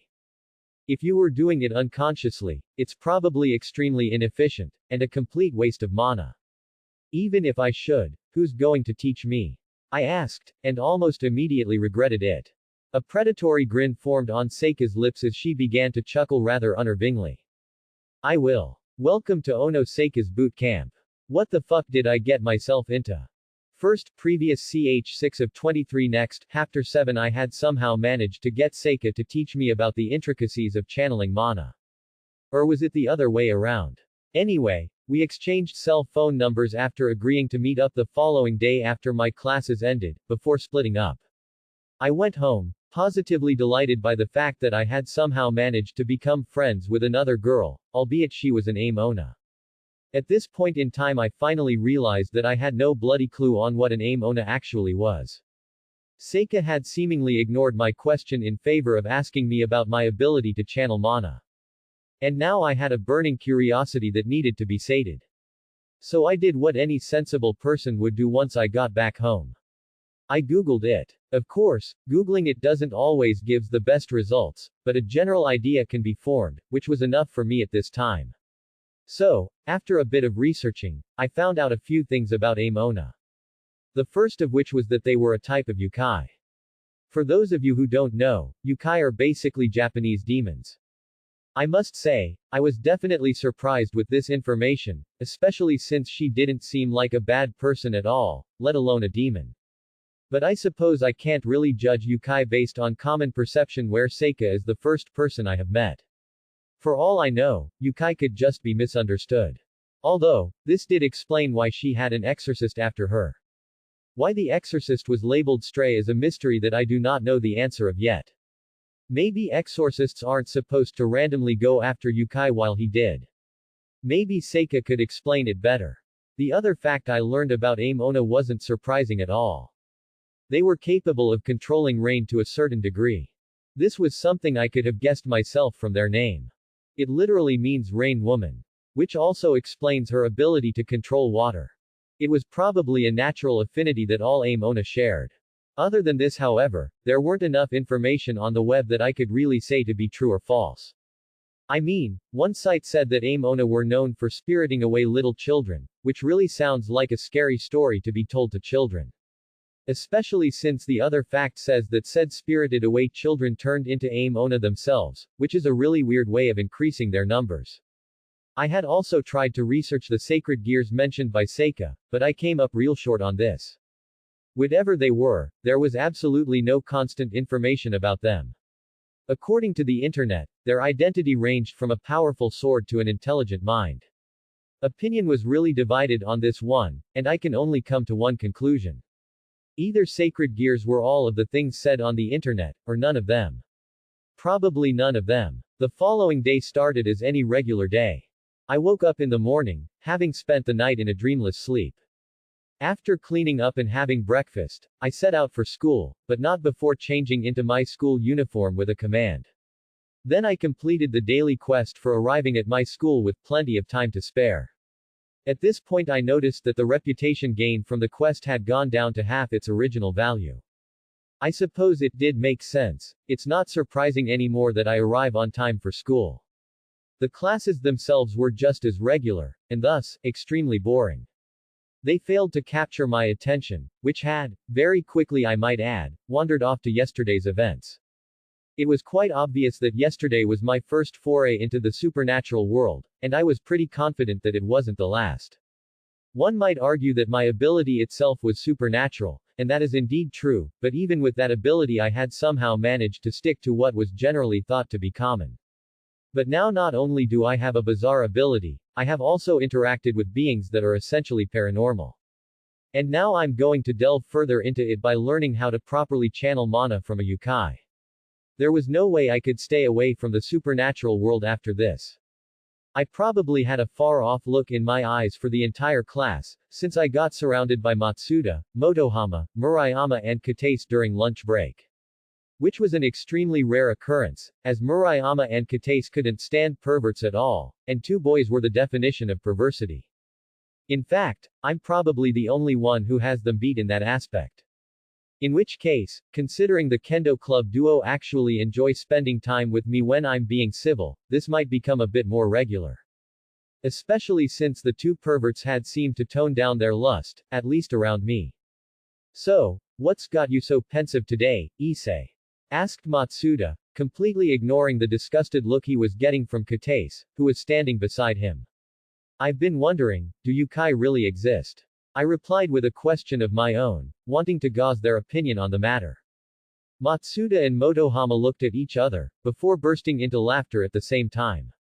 Really man, if that's what you were worried about, then I've got news for you. Motohama managed to get out between his guffaws. Yokai don't exist. Why the sudden interest in yokai? Asked Murayama, ignoring the two boys who were bent over from laughter. You know, just the usual reasons. Going through the internet when I suddenly found a site about them. Got me curious. I replied. If that is the case, maybe you should talk to members of the Occult Research Club. They should be able to sat your curiosity to a certain degree. Said Katase after mulling over my response for a moment. Isn't that the club with all the popular students of our school? Asked Matsuda, having finally gotten his laughter under control. Motohama still was snickering quietly. Yeah, good luck with that. While they are mostly friendly, they are also extremely closed off. They don't spend any time with anyone other than themselves. And the only ones who get in the club are the ones approved by their president. What Matsuda said was indeed right. The members of the club had a certain aura around them that separated them from the others. They may act friendly to others, but in the end they are just a group of people who don't interact with others much. Even so, it was a vein of investigation that I haven't used, and it would be a good idea to seek them out. Although, I still remember Kiba's stats, and they were nowhere near anyone I've met yet. Not even Seika. They may be closer to the mystical than most give them credit for. The rest of the classes ended without incident. After the last bell rang, I messaged Seika that I was free. It didn't take long for her reply, asking me to come over to the park. It took me 20 minutes to get there, during which I managed to train my parkour skill a bit, although it wasn't close to a level up yet. Once I arrived at the park, it took me a bit of searching to find her. She was standing at the water fountain near the center of the park, and actually noticed me before I noticed her and called out to me. So, you did show up. I assumed that you would run away. Said Seika in a pleased tone. Hey, that's just mean. I want to learn how to channel mana properly, you know. I pouted. Yeah, I know. I hope you are ready for a gruesome training session, because I don't want to spend too much time here. She said. Yup, my body is ready. I replied. Good. Now, what I want you to do is to try and feel out the mana that flows through and around you. Once you get to that, all you have to do is try to channel it through any one of your limbs, preferably your hands. Instructed Seika. Following Seika's advices, I closed my eyes to get a feel of the mana. It was actually pretty hard to do, since I had no idea what it actually felt like.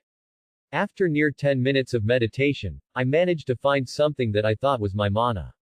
Opening my eyes, I tried to push it through my right arm as I punched the air. To my surprise, the moment I threw the punch, the air in front of my fist exploded, the force from my punch being carried through the air as shockwaves. As if that wasn't enough to signify my success, a message box appeared in front of me. You have created a special skill by a special act. By feeling the flow of mana, you have learned to channel mana properly. You have created the skill, mana channeling. Your new skill has made the following skills redundant. Bash head, sucker punch, rising knee, shoulder tackle, and Superman punch. The skill levels from the above skills be compounded onto your new skill. Calculating skill level. Done. Mana channeling active level 2 express 12.54% channel your mana to augment your physical stats. Increase strength by 21%. Increase dexterity by 21%. Increase vitality by 21%. Time active 10 minutes. MP cost 40. Well, that wasn't so hard, now was it? Although I would have preferred to not lose all those skills. That was quite something. I am impressed, said Seika as she walked up to me. I thought it would take longer for you to actually get it. Now, all you need to do is replicate it. That won't be hard, since I just created a skill that allows me to channel mana with my last effort. All I need to do is call out the skill, and I'm all set. I said, causing Seika to freeze. You mean, all you need to do is say the name and you can do it? Isn't that cheating? Asked Seika, not really believing her ears. Well, I still need to level the skill up if I want to deal more damage, but I suppose it does feel like cheating. Although it takes a really long time to level up skills that way. I replied, slightly unhappy that I have a really small mana base that would mean I can't really train long enough. Really? Asked Seika, slightly relieved that I can't just become the best at mana channeling just like that. Isn't there any other way to make leveling up faster? As if to answer her question, another message window popped up. Skills level up faster in combat than during training. It seems that I can level up skills faster during combat. I answered, not at all noticing the look in her eyes. Is that so? I finally registered her tone, and realized that something was off. I looked up and noticed that the water from the fountain rise upwards in a column, completely against gravity. Wait, what are you going to do with that water? Why does the water look like spears? And pointing at me, wait, Gia. The level of mana channeling has increased by 5. First, previous ch7 of 23. Next, chapter 8. It was nearing sunset when my training, torture session with Seika ended, by which time I was completely exhausted. Ambling my way across to the nearest bench, I plopped down, unable to stay on my feet any longer. Seika, on the other hand, looked completely fresh even after using her water magic against me for so long.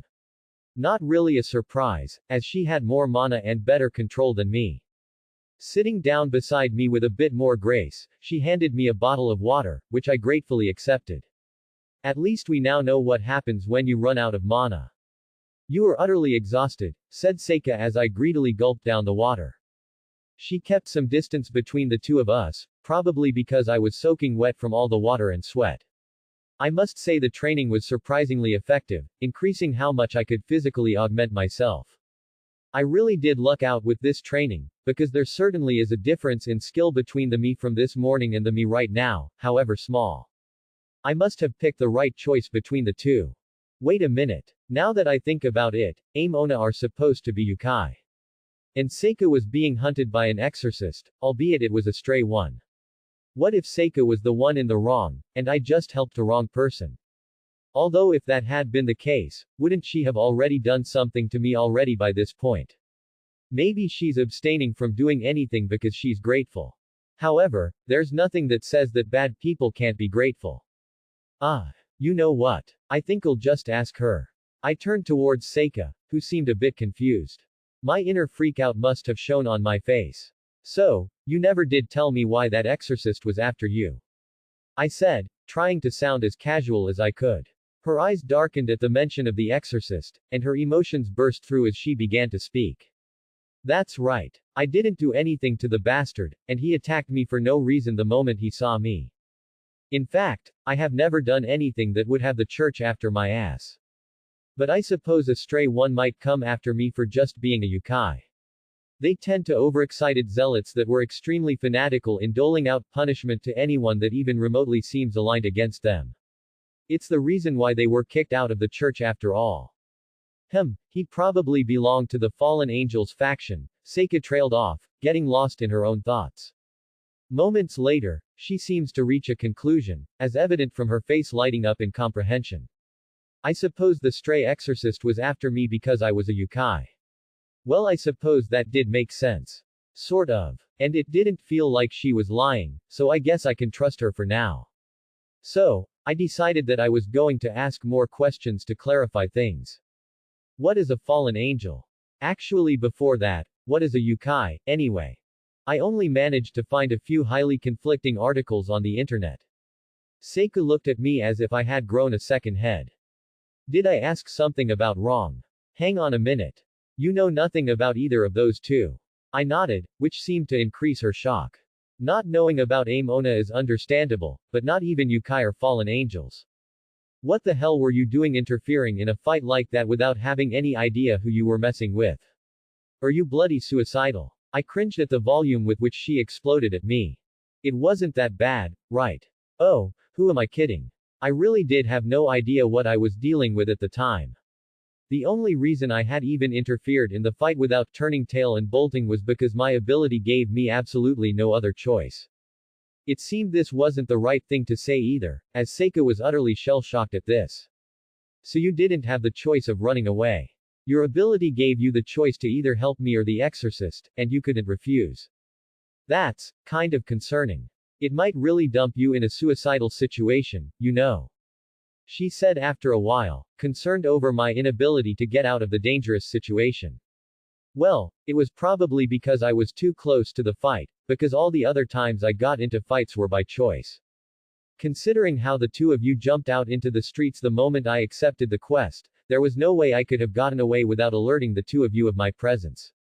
And the only way for me to get out of that situation was to side with either one of you two. I'm just glad I sided with you. Seika flushed at my statement momentarily, before remembering my earlier question. Anyway, yokai are something that tend to be utterly misunderstood by most who don't know about them. The common misconception is comparing them to Western demons. While that may not be a completely wrong concept, it's not exactly right either. A better theory is to call them apparitions, as they fall more under the category of ghosts than demons. Of course, that is just a very simple definition of yokai. Think of them as spirits that can range from malevolent to mischievous. Unlike demons who are thought to mostly malevolent. Well, that was one of the explanations I found on the internet. But doesn't that mean that Seika is a ghost or something? Laughing at my words, Seika continued. Not really, no. While going into technicality I would be an apparition, but for me to be a ghost, I have to have died and then become one. I actually was born by regular means, if you can believe me. Yokai, for all intent and purposes, are a different class of species that have lots of subgroup within them. Ona are one such subgroup. I suppose that does explain why there were so many conflicting reports on yokai. There are so many types, that their abilities vary a lot, meaning you couldn't pin them to one clear group without knowing the subdivisions, which most people don't. Nevertheless, while that explained the yokai, she still hasn't explained the fallen angels bit. Basically, fallen angels are a group of the biblical angels who committed one of the cardinal sins, and were thus thrown out of heaven, explained Seika. They tend to be extremely prejudiced towards the angels themselves for throwing them out, and yet are still hunting down anything that could be classified as devils or monsters as part of their duties. Although right now there is supposed to be a truce between the three factions, so I have no idea why the exorcist would try to attack me. This is supposed to be a devil's territory. Devil's territory. I scratched the back of my head, clearly having no idea about what she was saying. Oh yeah, you don't know about that either. Devils usually gain power by fulfilling requests of humans, and in order to do so, they claim towns and cities as their territory so that they can work unhindered. It is unofficial, but both angels and fallen angels tend to give them that much of a berth to operate in, especially since the three factions agreed on temporary ceasefire. Explained Seika, having gotten somewhat used to the amount of questions I was asking. Which still doesn't explain why that exorcist ended up attacking me in the first place. Maybe it was the devil that did something wrong, and thought you were helping them. I offered my opinion, earning a muffled snort from Seika. If the devil was doing what most humans think they do, they would be hunted down by devils themselves long before anyone else could be even notified about it. Devils are just as misunderstood as yokai, especially since they changed how they operated once the Great War ended. You are more likely to find a friendly devil than a hostile one in this town. Said Seika, getting up from the bench and turning a sidelong glance at me.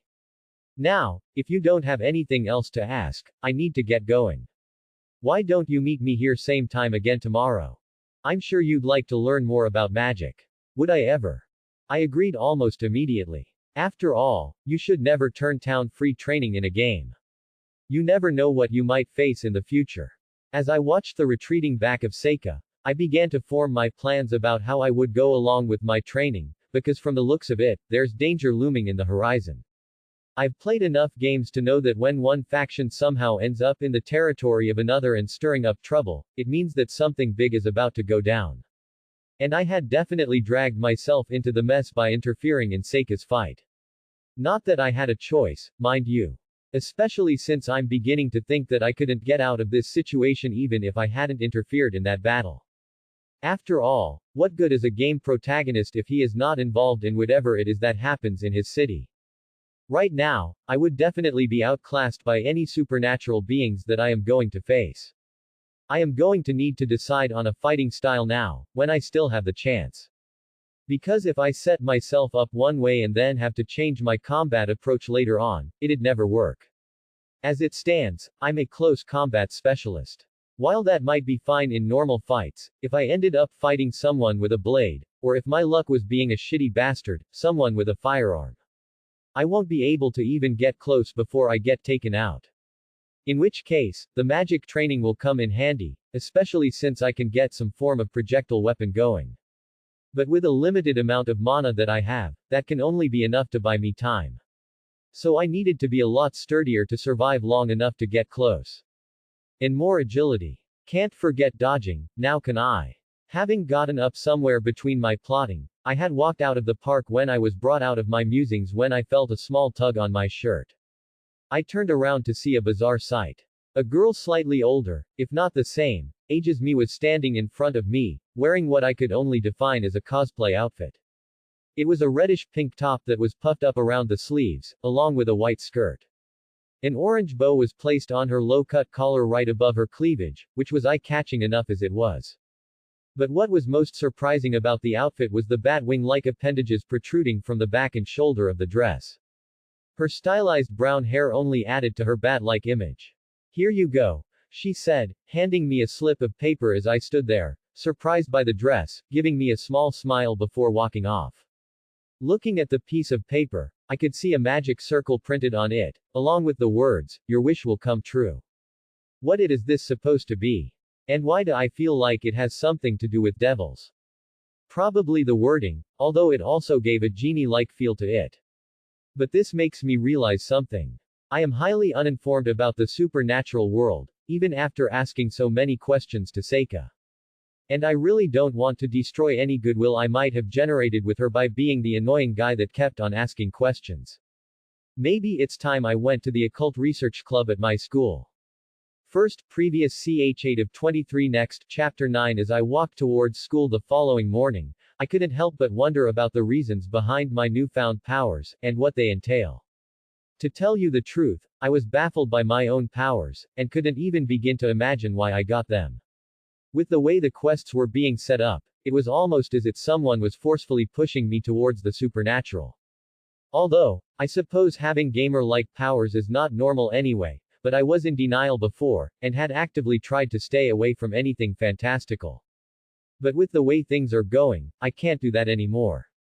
In fact, just yesterday, I found myself even more entwined to the supernatural.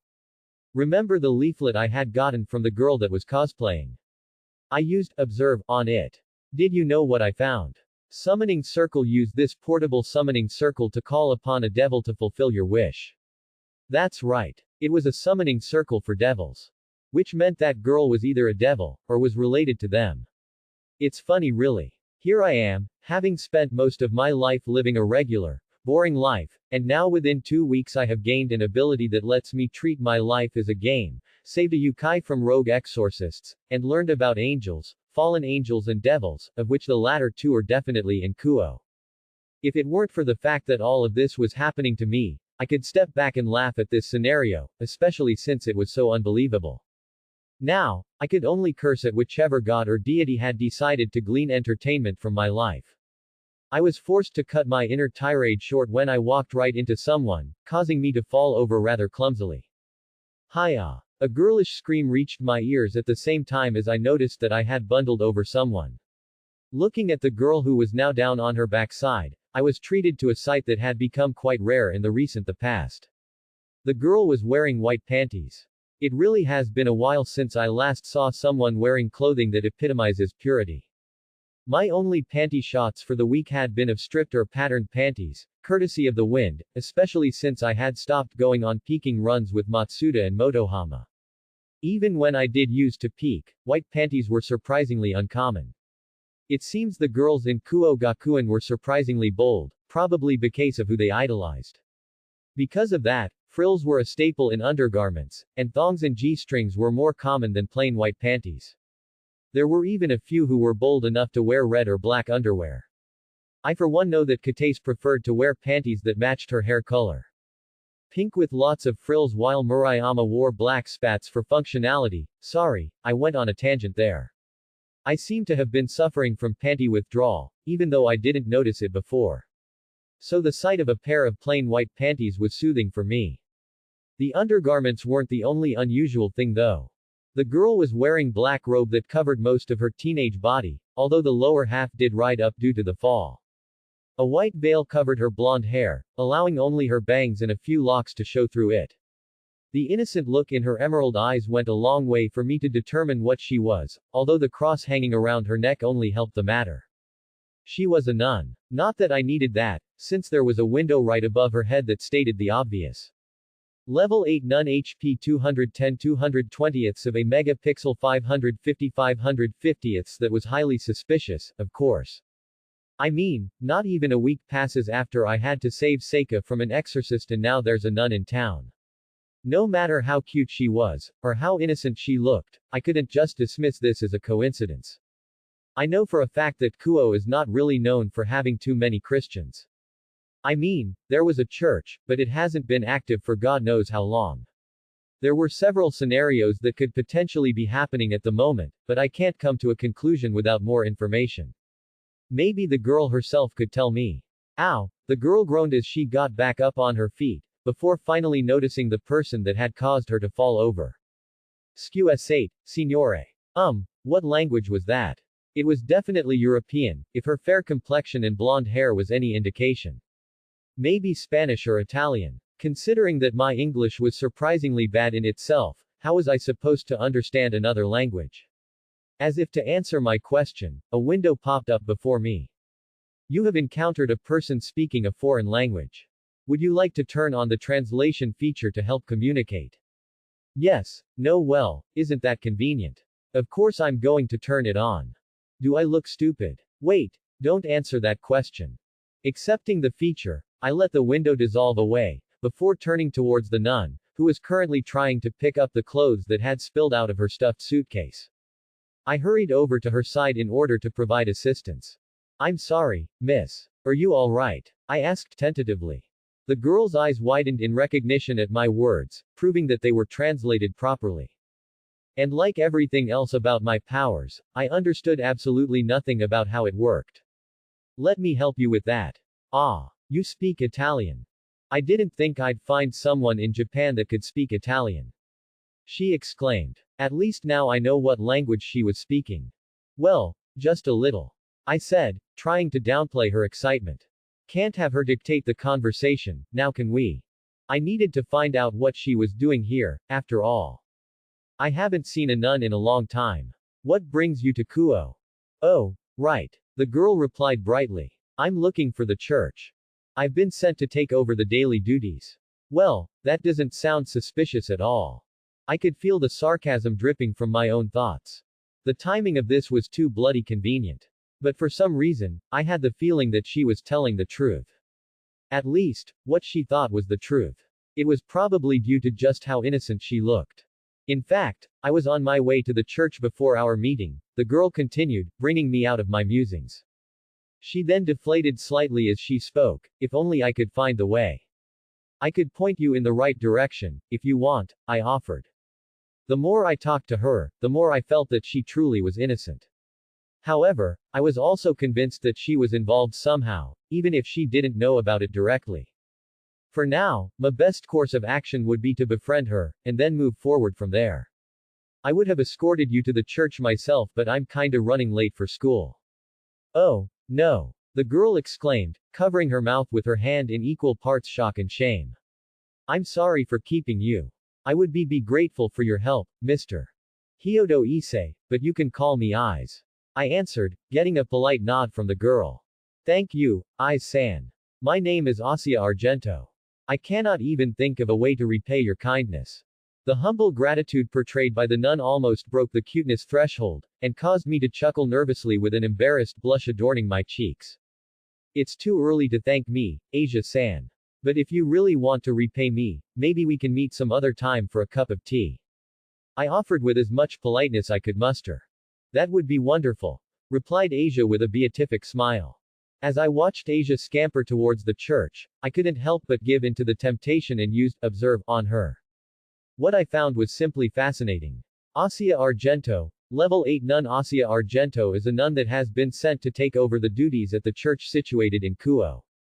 HP 210 220ths of a megapixel 550 550ths STR 7-bit 9 Dex 9 int 25 Wis 40 Luck 18. Her physical abilities were below average it seemed, but what was truly interesting were her mental abilities, which were off the charts. They was way higher than what her level should have led to, although her wisdom was significantly higher than intelligence. And unless my math was wrong, her stats were still lower than the required amount for her mana. Which can only mean that she had some sort of ability that boosted it. With how much her stats spread mirrored that of Seika, I think it's safe to assume that she knows some form of magic, but without further information I couldn't really tell which form. I do hope that someone as nice as her wouldn't get involved in this growing mess, but even I knew that was a slim hope. With how my luck has been lately in random supernatural encounter, she most probably is already involved.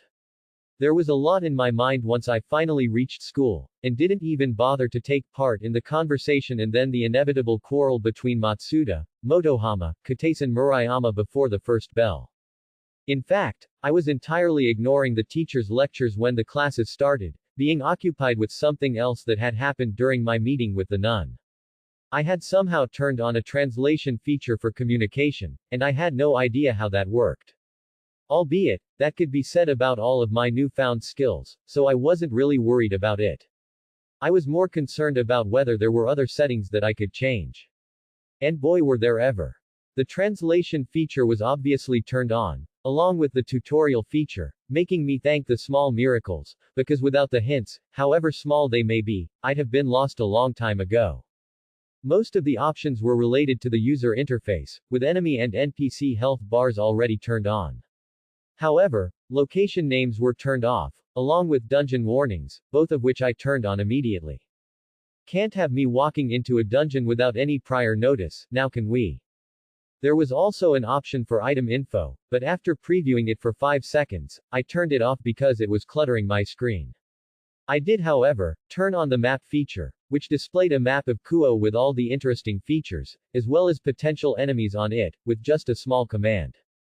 One quick look at the map made me realize that there were several leveled dungeons spread through the city, and many more locations with only question marks beside them, letting me know that I had no information regarding them.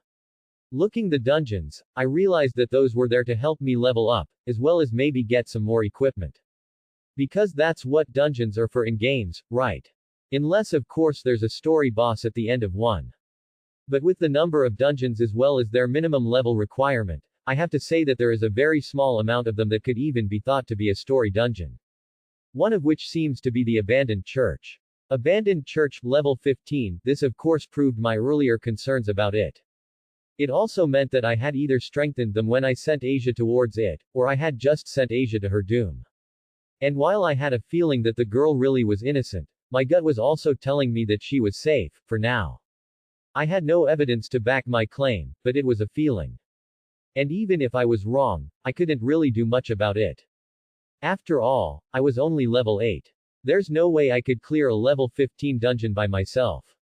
Which left me with two options, either find a strong partner, or to do some grinding. The first option went out the window almost immediately. The only person I knew who could even remotely be able to take it on was Seika, and even her level was lower. Of course, I don't really want to ask a Yukai to help me save a nun. That wouldn't go over well with her, and I might end up losing the only one who was willing to teach me about magic.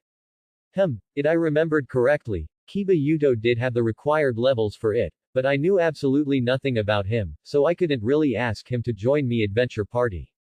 But he did belong to the Occult Research Club, so I still had to talk to him hoping that he could shed some light on my situation. Which left me with the second option, that is, go for some lower level dungeons and grind my levels up.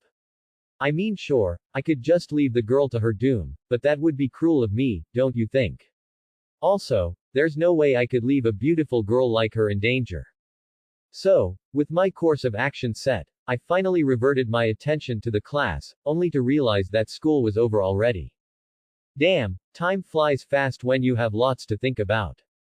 Having packed up my things, I got up to leave the classroom to search for Kiba Yuto, only to be stopped by none other than the only female pervert in my class, nay, the whole school, Ika Kuryu. I heard that you were looking for members of the Occult Research Club regarding something related to the supernatural, said Kuryu, as the rest of the students filtered out of the classroom.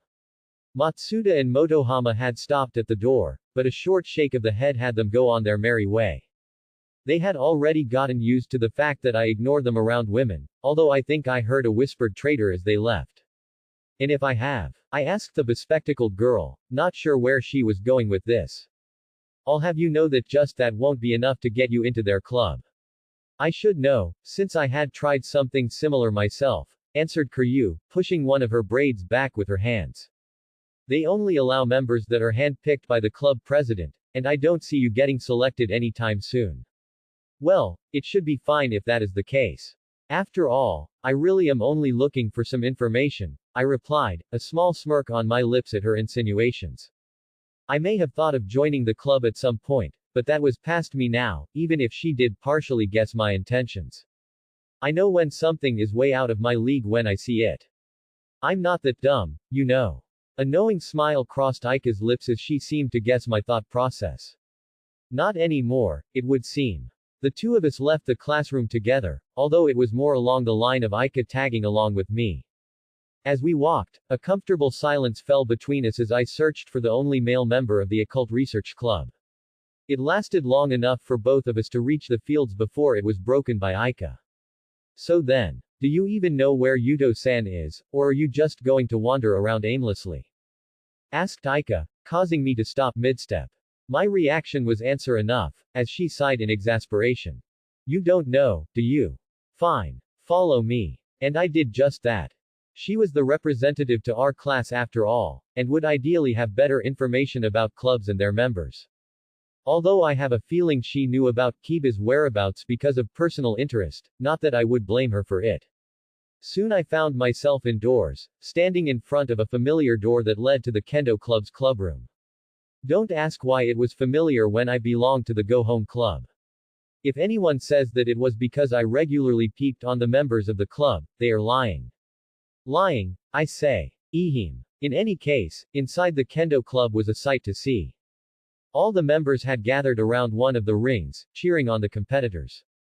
And who were sparring, you ask? Why, none other than our target Kiba Yuto himself, who for some reason was fighting both Murayama and Katase. Although, if their smirks were anything to go by, they were having a lot of fun. Murayama and Katase were both wearing the required padding barring the helmet as they proceeded to show the best teamwork I have ever seen in combat. They moved in complete synchronization as they switched rapidly with one another in an effort to corner Kiba with fast-paced strikes. However, proving that he was far more skilled than both of them combined, Kiba proceeded to block, parry and dodge the duo's attacks with unimaginable ease with a single shinai. He wasn't even wearing any padding, not even bothering to switch into the proper uniform. Realizing that frontal attacks weren't working, the girls split off in an effort to sandwich Kiba. It was futile in the end, as Kiba twirled and danced through the two-pronged attacks, before using his own shinai to disarm Murayama, and knock Kataise on her back, ending the fight. Walking up to the downed girls, Kiba helped them get back up to their feet, and as he did so, spoke. "The two of you have come far since the first time we sparred," he said as he analyzed their performance. Although, Murayama-san is far too passionate in her attacks and tends to overextend fractionally. Kataise-san on the other hand is reserved in her approach. I would recommend taking the initiative a tad more. But I must say, the skill you displayed while working in tandem was quite exemplary. Still wasn't enough to defeat you, though. Rude Kataise as she dusted herself off. If you were a girl, we would have recruited you a long time back. Then it's a shame that I'm not a girl, isn't it? Chuckled Kiba well-naturedly. It's more of a shame that we don't have a male kendo club. Your skills are far too great to let them waste away like this, said Kiryu, gaining everyone's attention. Ah, Kiryu-san. And pervert too, said Murayama as she noticed Ika and myself. Didn't think you'd be brave enough to walk in through the front door to peep on us. Is it peeping if I'm sitting in the same room in plain view? I mock asked. In any case, I'm not here for that. I'm actually here for him, I said, pointing at Kiba. Me. Pointing at himself, Kiba asked to double-check. Seeing me nod, he continued. How can I help you? Aren't you a member of the Occult Research Club? I'm actually surprised to find you at the Kendo Club. And you are quite skilled with a sword to boot. I asked, ignoring the murmurs from the girls which sounded a lot like, what does he want with Kiba? Don't tell me he swings that way. I was more worried about his skills with the sword. I already knew that he was suspicious based on his stats, and now his skill set is making him seem all the more supernatural. Well, I was trained at a young age in sword play.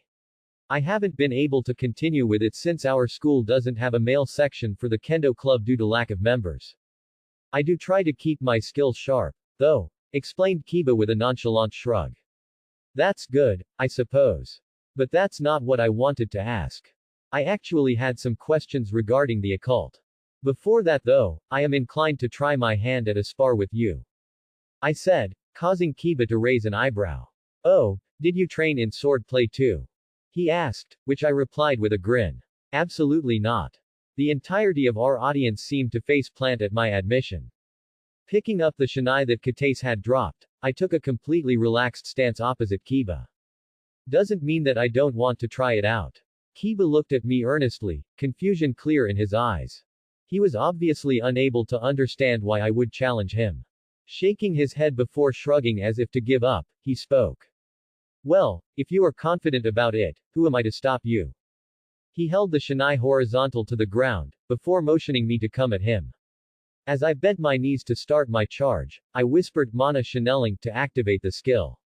And to my pleasure, Kiba's eyes widened fractionally with recognition as I charged at him. Now, my speed itself isn't that great, so even after the boost it was close to what someone could achieve physically, so the audience was ignorant of it. But someone who had experience with mana would be able to tell that I was using it to augment my abilities. And the shock of it caused Kiba to admit, albeit unwillingly, that he was well aware of the supernatural. Of course, even if my speed was at human levels, it was still higher than what one would expect from an unrepentant pervert who only supposedly spends time perving around. So using the surprise factor, I almost managed to get into his guard. But I suppose his skill with a sword wasn't for show as he redirected my blade upwards with infuriating ease. Using the momentum of the parry, I spun on the balls of my feet as I ducked under a horizontal swing, before trying for a strike at his midriff. Blocking my strike with his shinai, Kiba stepped backwards before twisting his sword in such a way that I was disarmed effortlessly. The two of us put space between us at this, never breaking eye contact. We stared at each other tensely for several moments before Kiba relaxed. You are surprisingly fast, commented Kiba as he handed his shinai to the nearest person. Your blows are powerful too. Obviously, your skills are lacking, but you have potential. If you wanted to take up swordplay, you might actually become good. Thank you. Coming from someone who is obviously skilled, it's great praise. I expressed my gratitude with a nod. But that's not what I'm here for. Would you care to take a walk with me? I don't see why not. Replied Kiba with an indifferent shrug. Hey, what about me? Asked Aika, clearly annoyed. Aren't you supposed to repay me for the help that I provided? I don't think we agreed anything like that, I replied with a smirk. But I'm sure we could work something out. How about we meet at the parfait shop that has become the recent craze in about an hour? You have yourself a deal. Make sure that you are there on time. It's extremely rude to keep a lady waiting, said Aika, pointing a finger at me. Yeah. I waved my hand dismissively. Kiba and I walked until we were in a deserted corridor, at which point Kiba rounded at me aggressively. So, care to tell me what a magic user wants with me? Especially one that we had no idea about prior to today. Huh. Didn't know that I had to be registered by the Occult Research Club. I replied cheekily. You know full well what I'm talking about. Said Kiba, visibly annoyed. Actually, I don't. I said, causing Kiba to raise an eyebrow in disbelief. No, seriously, I have only recently found that yokai exist and so do devils and angels. Hell, I only learned how to use magic yesterday. Kiba looked at me with narrowed eyes as he contemplated my words. If that is the truth, then what do you want from me? Information, I replied. I have absolutely no clue what I'm dealing with here. I've heard that the town is actually the territory of some devils. Wouldn't want to anger them, now do we? To my surprise, Kiba looked visibly torn at my words. As if he was hiding something. I think I'll confront him about it later. Can't take too many chances. I think I can help you with that, said Kiba as he finally came to a conclusion. Although, I'll have to ask our club president about it. That's fine. Why don't we exchange numbers for now and you text me when we can talk further about this? As I left the school with Kiba's number, I couldn't help but feel that I had just plunged deeper into the supernatural world. Hyodo Issei. Level 8. The gamer Hyodo Issei is a sophomore at Kuo Gakuen. He is famous for his unbridled lust for the female body, and his unyielding love for breasts. He is known as the Opai Baka amongst the student body, and is hated by the general female populace. HP 240/240ths of a megapixel 170/170ths STR 15-bit 13 Dex 15 int 17 was 10 Luke. MP region 3% 5 megapixels per minute points 10 money 725 first previous CH9 of 23 next chapter 10 interlude Seika Ono. My name is Seika Ono. I'm just your regular teenage girl. Well, at least as regular a girl can get while being a yokai that can control rain. And as a diplomat to the devil territory controlled by the sisters of two of the four great Satan. Can't forget that, now can we? Now while the first one was something that was hereditary, but one must ask, how the hell did I land the second one? To tell you the truth, I'm not entirely sure myself. As far as I can tell, it's a mixture of my drive to do something for the yokai community, my apparent failure as a combat specialist, the fact that I don't really enjoy fighting either, and the stable relationship between devils and yokai that made this assignment relatively safe. Of course, that didn't stop me from getting attacked by a stray exorcist the day I arrived at Kuo. I had only just dropped my luggage off at the hotel and was out for a little walk when I sensed the deployment of a barrier. This was followed by the exorcist trying to slice me open with that knife of his and me maneuvering around them with the full extent of my abilities. I managed to escape any major injury, although the kimono that I was wearing was beyond salvation at that point. I had managed to get it to rain by then. It wasn't that hard, allowing me to have infinite ammo to use for my water spells. Once I started to use magic, it devolved into a game of cat and mouse where the exorcist continued to show that he was better trained than me as he dodged the torrents of water with practiced ease. It was quite frustrating to have my opponent dodge almost all my attacks. I had managed to clip him a couple of times, but that was after I had herded him into an alleyway. As it stood, I was going to run out of mana before I could do some debilitating damage. As I pursued the exorcist out of the alley, I could almost feel my exhaustion to my bones. My muscles ached from their continuous use, while my breath was labored. My heart beat fast to keep up with the tempo of the battle. Barring a miracle, there was no way I could turn the battle into my favor. Then the battle turned into my favor when Hyodo Issei decided to interfere. It really was a miracle when that boy decided to jump into the fight, although to be frank I didn't notice him at the beginning at all. If not for the trash can that went flying about 6 feet over the head of the exorcist, neither of the two of us would have noticed him. As both our attention turned towards the boy, I could see the sheepish grin on his face as he flinched as the trash can crashed down behind us. Then his face took on a look of determination as he charged right at the exorcist. As he did so, I could have sworn there was a shimmer of mana near his fist which was followed by his fists getting covered with brass knuckles. The moment he got close into the exorcist, it became quite clear how horrible his skills was as he almost ran into a slice. His reflexes must have been good to dodge that. Not that it did him any good, as he traded getting sliced for landing one solitary punch. He followed it up with a clumsy feint, and by this time I had gathered myself up enough to use the distraction that he had so nicely provided to launch a water blast at the back of the exorcist and knocking him out. Issei had collapsed almost immediately, causing me to rush over to him. He was injured quite badly, with a deep gash running across his torso that was bleeding profusely. I had tended to his wounds, but almost immediately he told me that his wounds had healed already. It had shocked me, and I couldn't believe my eyes when he revealed completely unmarred skin. There was no scarring, no bleeding, absolutely no sign of there being a wound at all. It was just gone, vanished.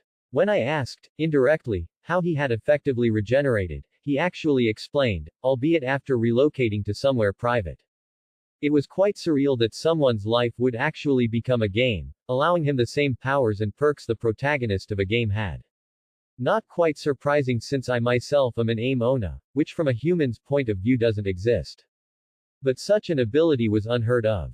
I don't think I could confidently say one way or the other whether a sacred gear with these powers existed, but I'm not an expert in sacred gear. What was more shocking was his complete lack of knowledge regarding the supernatural, including the use of mana. Which was stupid because he was using mana throughout the entire fight. I ended up forcing myself onto him as a magic tutor. It wouldn't bode well for anyone with a magic user running around in devil territory with absolutely no training in magic. So after exchanging my number with him, I got him to promise meeting up with me the day after once his classes were over. The training ended up surprising me a hell of a lot more. Issei ended up learning how to channel mana on his first try, which was astonishing. His ability was becoming more and more formidable. After all, learning skills instantly as well as creating your own spells without fear of consequences was a mage's wet dream. Which made it even more unbelievable that he knew nothing about devils, angels, or fallen angels. Frankly, I had no clue how the hell he was going to survive in the supernatural world. Someone like him could become an invaluable cog in any of the factions, but his ignorance meant that he'd sooner get himself killed before he could get himself in a position of power. And yet, I could see the potential of what he could be, and how much of a boost he'd be in my efforts to improve the position of the yokai in the supernatural community. Oh, don't worry, I don't have any plans of world domination or anything. I just don't want the three great factions think that they can trample over us without any consequences. But to get to that point, I'd need the help of a powerhouse, and Issei could become just what I need.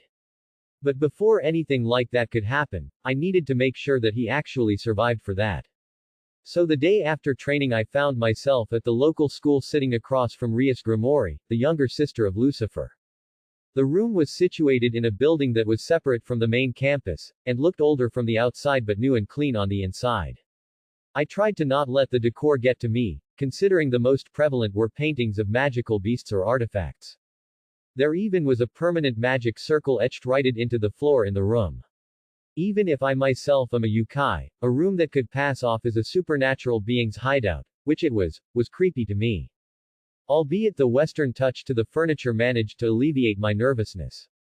I hope your journey to Kuo was enjoyable. Asked Rias as she received the cup of tea that her queen, Himahima Akino, handed her. Other than these two, there was no one else in the room along with me. Which was comforting and disturbing at the same time. It was comforting that I had enough of their trust that no other member of Rias's peerage were in the room.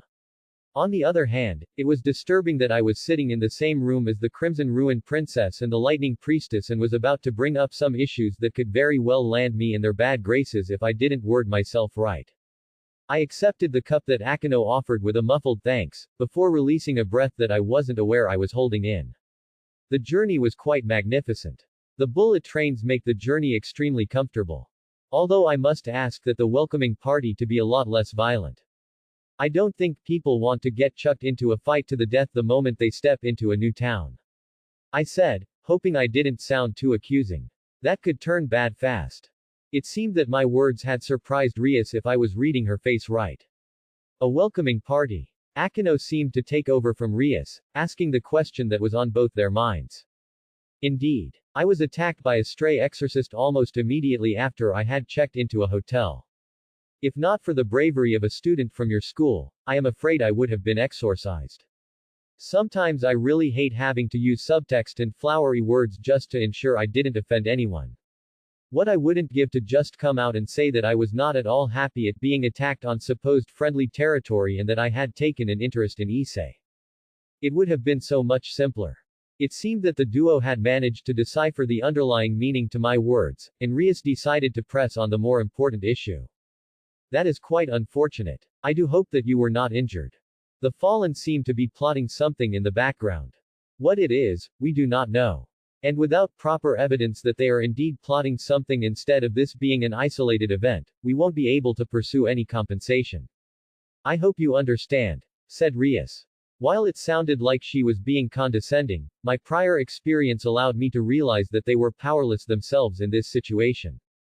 From the looks of it, they had noticed that the fallen had been making suspicious movements, but that was all they had.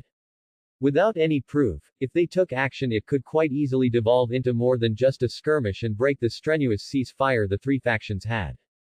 Of course, I wasn't really looking for any retaliation, since even I knew that the chances of this being a one-off event was fairly high. And the fact that I had beaten the instigator without actually tying him up meant that there wasn't much need for payback either.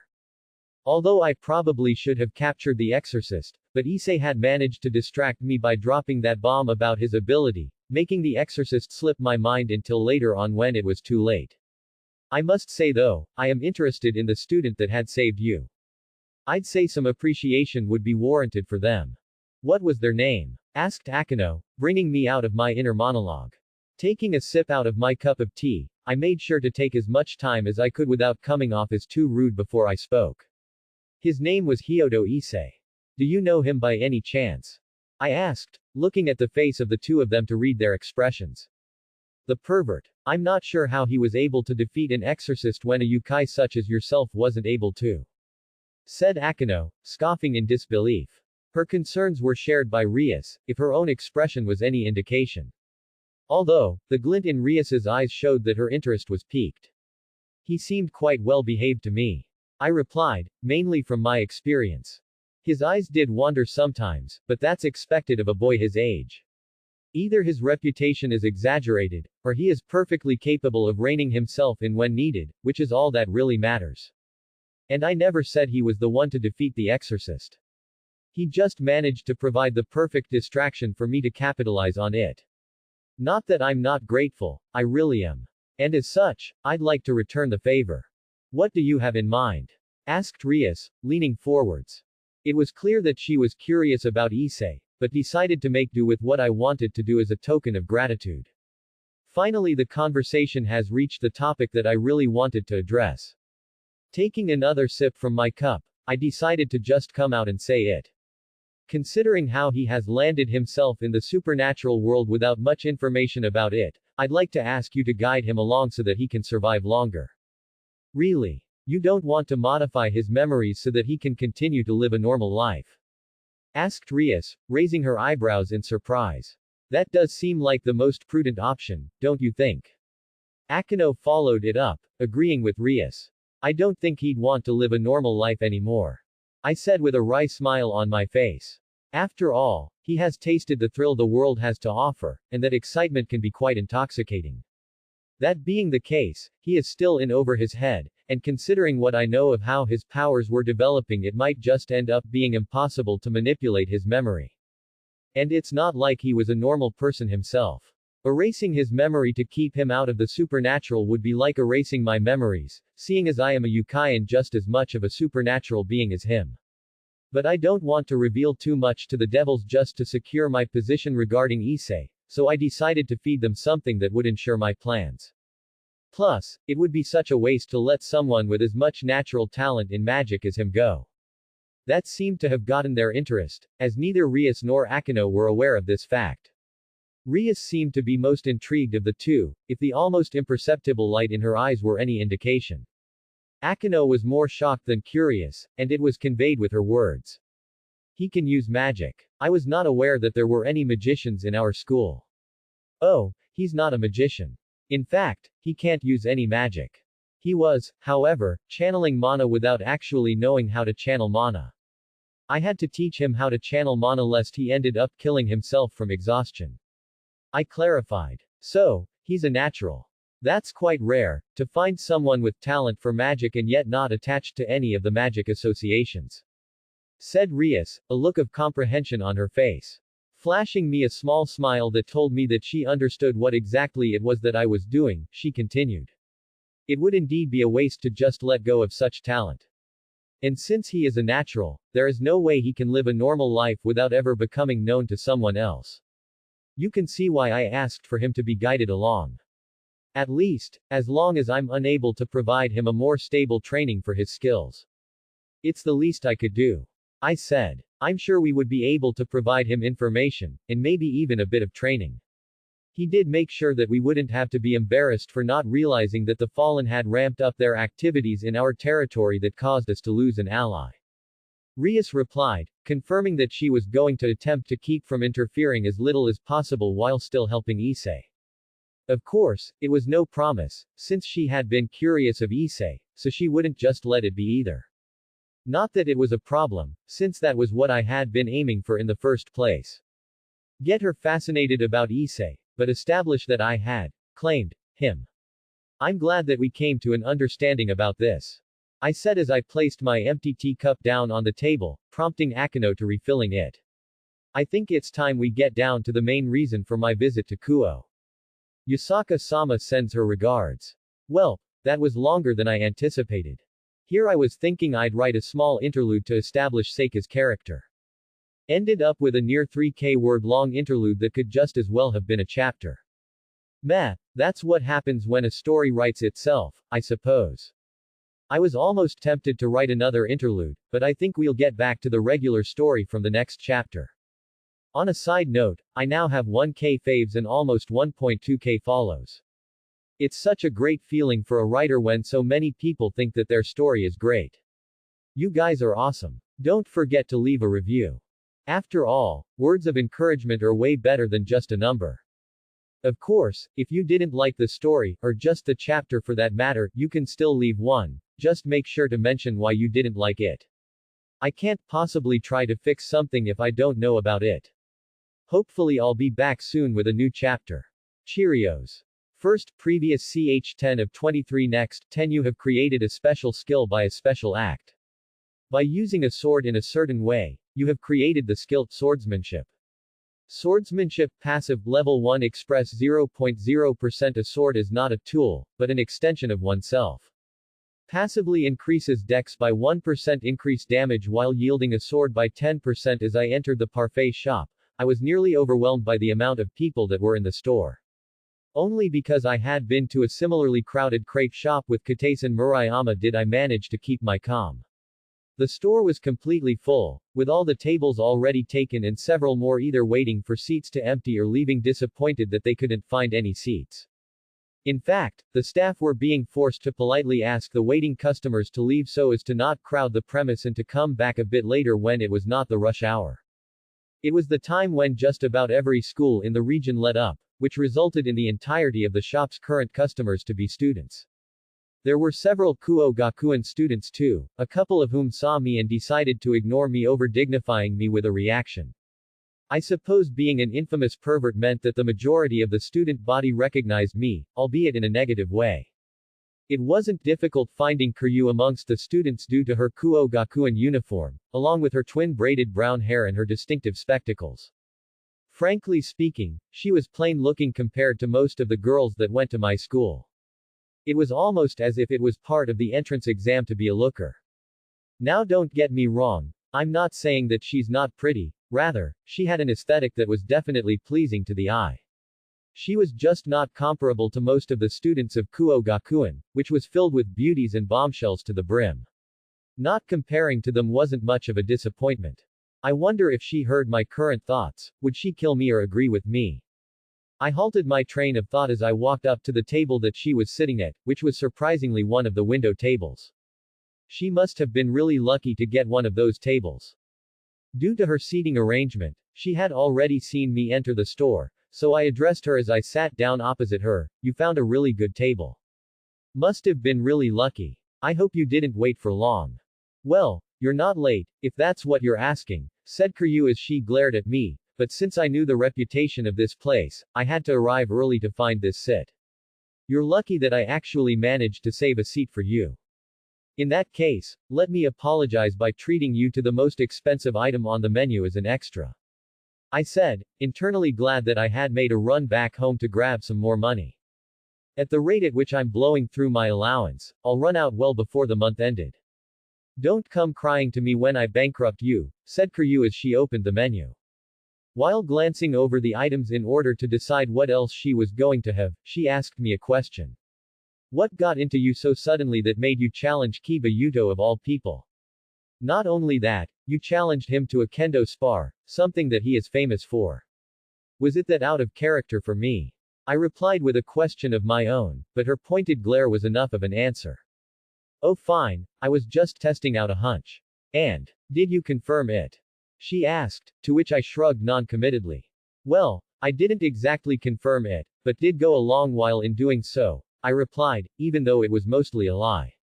After all, the reason behind my sudden spar with Kiba was to see if he actually knew about the occult, along with a surprising urge to show off, not that the latter went anywhere. But my reason behind meeting him was to get more information, which I was yet to receive, so there was some truth behind my statement. Our conversation paused for a while as Kuryu and I placed our orders to one of the waitresses before Kuryu continued. I have to say, I almost thought that you were becoming smarter with how you have been concealing your, for the lack of a better word, lust. But with the stunt you pulled today, I can safely say that you're still the same old idiotic Issei. You just learned to not wear your heart on your sleeve. Oh come on, it wasn't that bad, I scoffed, but stopped short when Kuryu just narrowed her eyes at me. Do I have to reiterate that you challenged the most talented Kendo user in our school, who is also bloody popular, in a Kendo spar? And all because you had a hunch, she spat out as she shook her head. You're just lucky that your reputation is so low at the school that it can't go any lower. What exactly was the hunch anyway? Ahaha. I was just wondering, if he really is the perfect guy that girls make him out to be. I mean, guy like that must have some way of letting off steam, and I thought that he might do so through the spars. I trailed off at the end, trying and completely failing in coming up with an excuse. Kuryu gave me a suspicious look before, luckily for me, deciding to drop the subject. You really are just an idiot, she muttered to herself, but just loud enough for me to hear. The awkward silence continued until our desserts arrived, after which the two of us enjoyed the delicious parfait as we engaged in small talk. Once we were done, I paid the bills before bidding goodbye to Kuryu, who returned home. As I looked on at her retreating back, I had the feeling that we were going to become good friends in the future. As I looked up at the sky, I saw the sun getting closer to the horizon, but there was still some time left for me to kill before it got dark. I decided that it was time for me to have a look at the new skill that I learned today. It was surprising really when the message popped up telling me that I had learned the art of sword play. I mean, it wasn't like I actually knew how to use a sword, I just swung it willy-nilly in my fight with Kiba.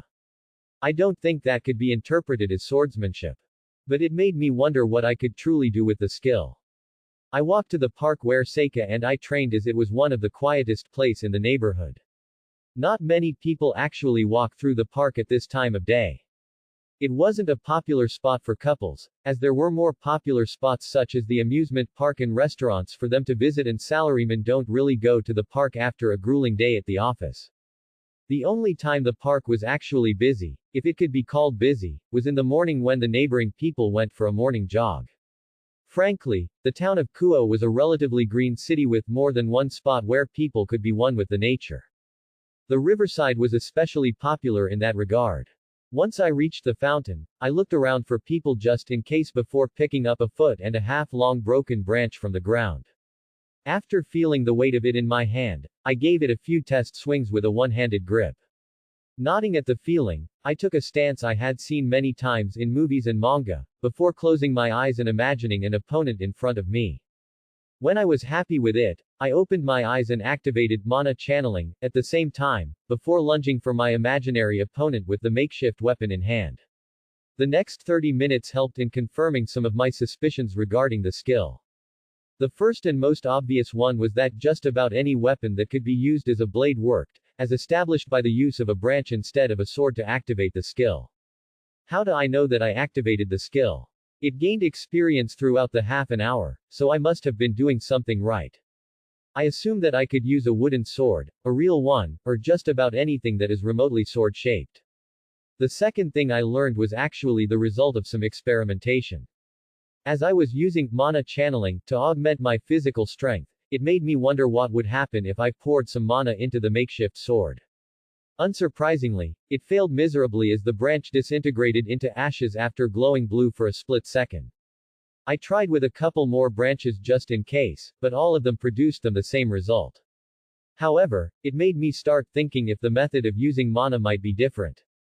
Even if this experimentation resulted in failure, it was the first time that I could visualize the mana from the blue glow that the branches displayed before they were destroyed. So I decided to try another method. This time, instead of pouring mana into the branch, I tried to encase it in mana. It took a few tries, but soon I was looking at a tree branch covered in a thin sheen of mana, a pale blue glow emitting from it. Further investigating revealed that the shape of the mana surrounding it could be molded freely. I managed to produce both single and double-edged swords in shapes that I could imagine, from simple straight edge or multiple curved edges. I even managed to turn the sword-shaped branch into an axe, which made me wonder about the applications that it could have. The sharpness wasn't anything to sneeze at either, as it cut through an entire tree as if it was made from butter. I had to get away from the place in case somebody came back and saw me standing beside a tree that was cut down in a park. It did leave a skill creation message that provided some intriguing information. You have created a special skill by a special act. By encasing an object with mana, you created a blade. You have created the skill Mana Blade. Mana Blade, active, level 1 to 5.61%. Encasing objects with mana, you can create Mana Blade. The length and shape of the blade is up to your imagination. Changing the shape or the length of the blade costs 1/4 of the mana required to create a new blade. Time active 5 minutes. MP cost 50. The research had left me nearly exhausted as the skill was pretty mana intensive. If not for the fact that I could reshape the blade at 1/4 the mana cost, I would have run out of mana ages ago. It was definitely something that would come in handy later on. I mean, think about it. If I could change the shape of the blade mid-swing, it would certainly throw off my opponent. The fact that I could change the length of the blade was also pretty interesting, as I could make it look like I was swinging a short blade but then increase its length to fool my adversary. Obviously, there were things that I still needed to test out, mainly how long it would take for the reshaping to actually happen, as it would be useless if the changing of the shape happened after the swing ended instead of during it. Timing would be the most important aspect when using it. Another thing that I had to test out was with what things could I get the skill to proc. Since the wording of the skill description was pretty ambiguous, I had to assume that there could be plenty of things that worked with it, but at the same time, it could only be limited to sword-shaped objects. So many possibilities, but so little mana to actually test them out. I really needed to invest in more mana, cause having skills that I couldn't really use was pretty shitty. I also needed to level up some more to increase both my pitiful mana and health reserves. As I neared my home while I contemplated on my future targets, my cell phone rang, notifying me that I had received a message. Opening it, I realized that it was from Kiba. Bucho has agreed to answer some of your questions. Log into the school chat board and you should be able to visit the OCR section as a member. Well, then. It seems that Kiba came through with his promise. It was time for me to finally get some answers. First, previous ch11 of 23. Next, chapter 11. I threw my bag onto my bed the moment I entered my room, before standing at the doorway for but a moment. My room was spacious, not at all cluttered by the furniture in it. The bed was right beside the window through which I could see the evening sky, with the light from street lamps filtering in.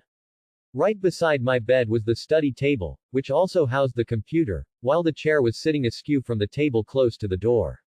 My wardrobe was at the feet of the bed, and was nearly as tall as myself.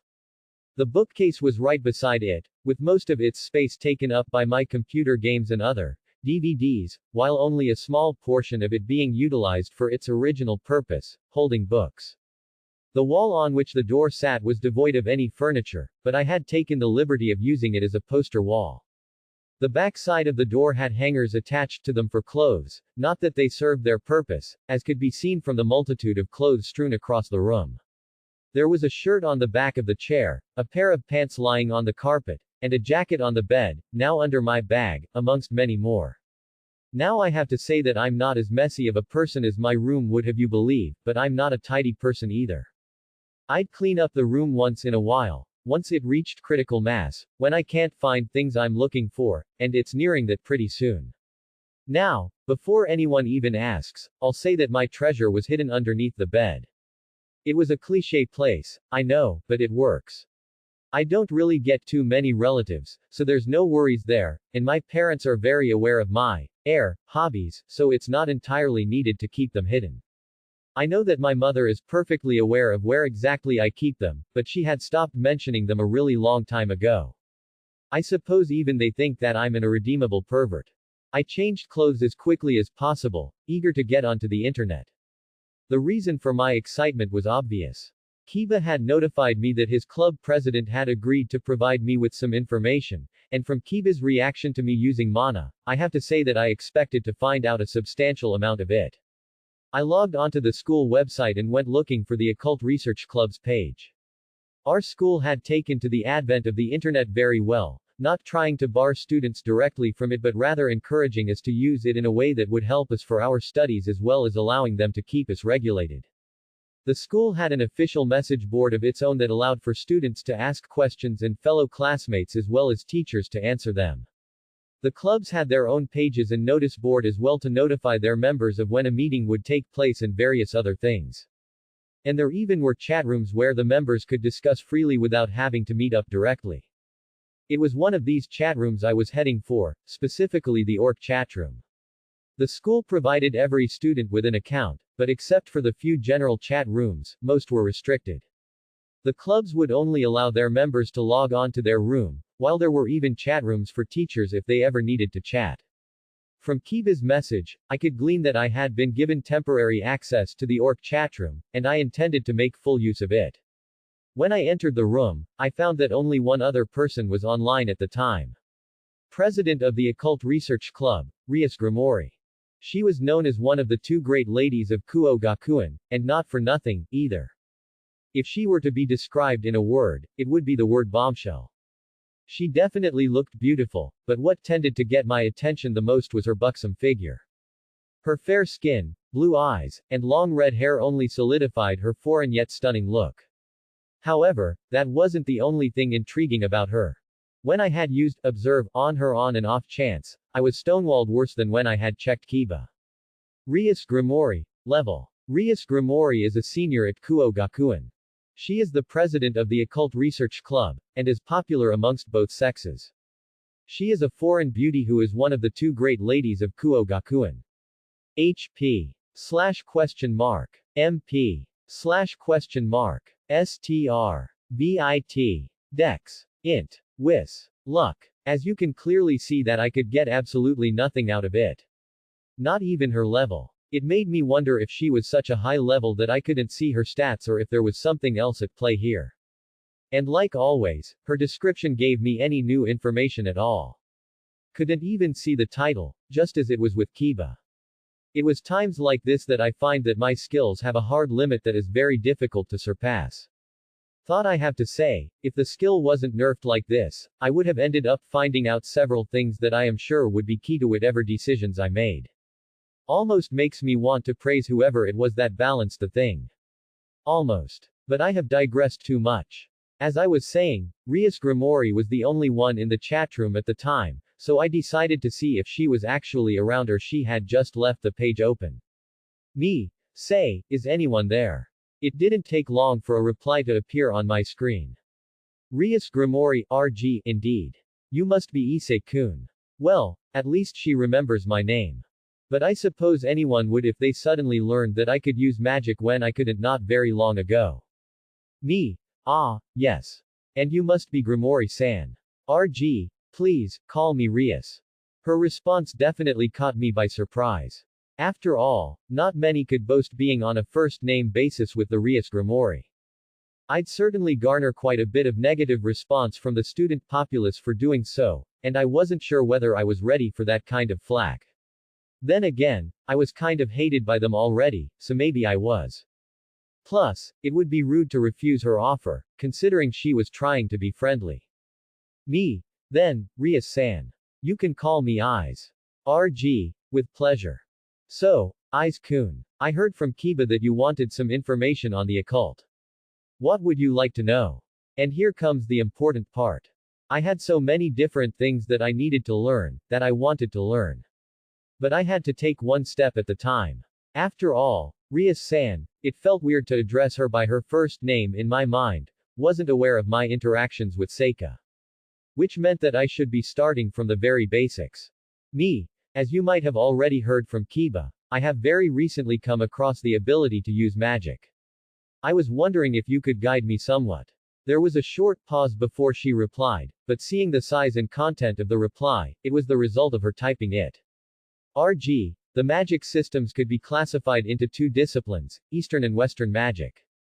As you might have guessed, Eastern magic is based on spellwork established in Asia, whereas Western magic is sorcery from Europe. They have fundamental differences in terms of how they are activated and all that, but they both have their roots in observing magic from different mythologies and trying to recreate them. Depending on the culture and religion of the place, the way magic developed and what kind of spells being created are very diverse. That was a far detailed explanation than I had expected. While I had expected some good information from her from the way Kiba had reacted, it was already well beyond my expectations. Me. Would I be wrong in assuming that you are well versed in Western magic? Again, she decided to surprise me by giving what appeared to be an honest answer. RG. You won't be wrong, but I am very interested in Eastern magic, especially magic from Japan. The way that the Japanese magicians can cast spells with just words of power is fascinating to me, and the way that Ofuda's work is intriguing as well. I hadn't expected her to readily admit that she was indeed well versed in Western magic, but what was more interesting to me was the concept of Japanese magicians. Me. There are active magicians in Japan. RG. Indeed. Although they are based in Kyoto, and there aren't any magic users in Kuo to my knowledge. Well, other than you at least. Well, there goes my idea of finding a magician to apprentice under. But wait a minute. While I couldn't get any help from any Japanese magicians immediately, I could get some help from Rias-san herself. Me. If I were to ask for instructions regarding magic, would you be kind enough to help me? As I am right now, I can only use mana without actually using any actual magic spells. There was silence for several seconds, almost as if Rias-san had been hesitating on whether or not she would actually help me. When she did finally answer, I was almost nearly jumping with joy. RG, I could certainly provide you with a couple of basic spell books. Why don't you drop by the orc room tomorrow sometime in the afternoon? I can give it to you then. Unless it's a problem. It is a holiday after all. Me. Of course not. I didn't have much to do anyway.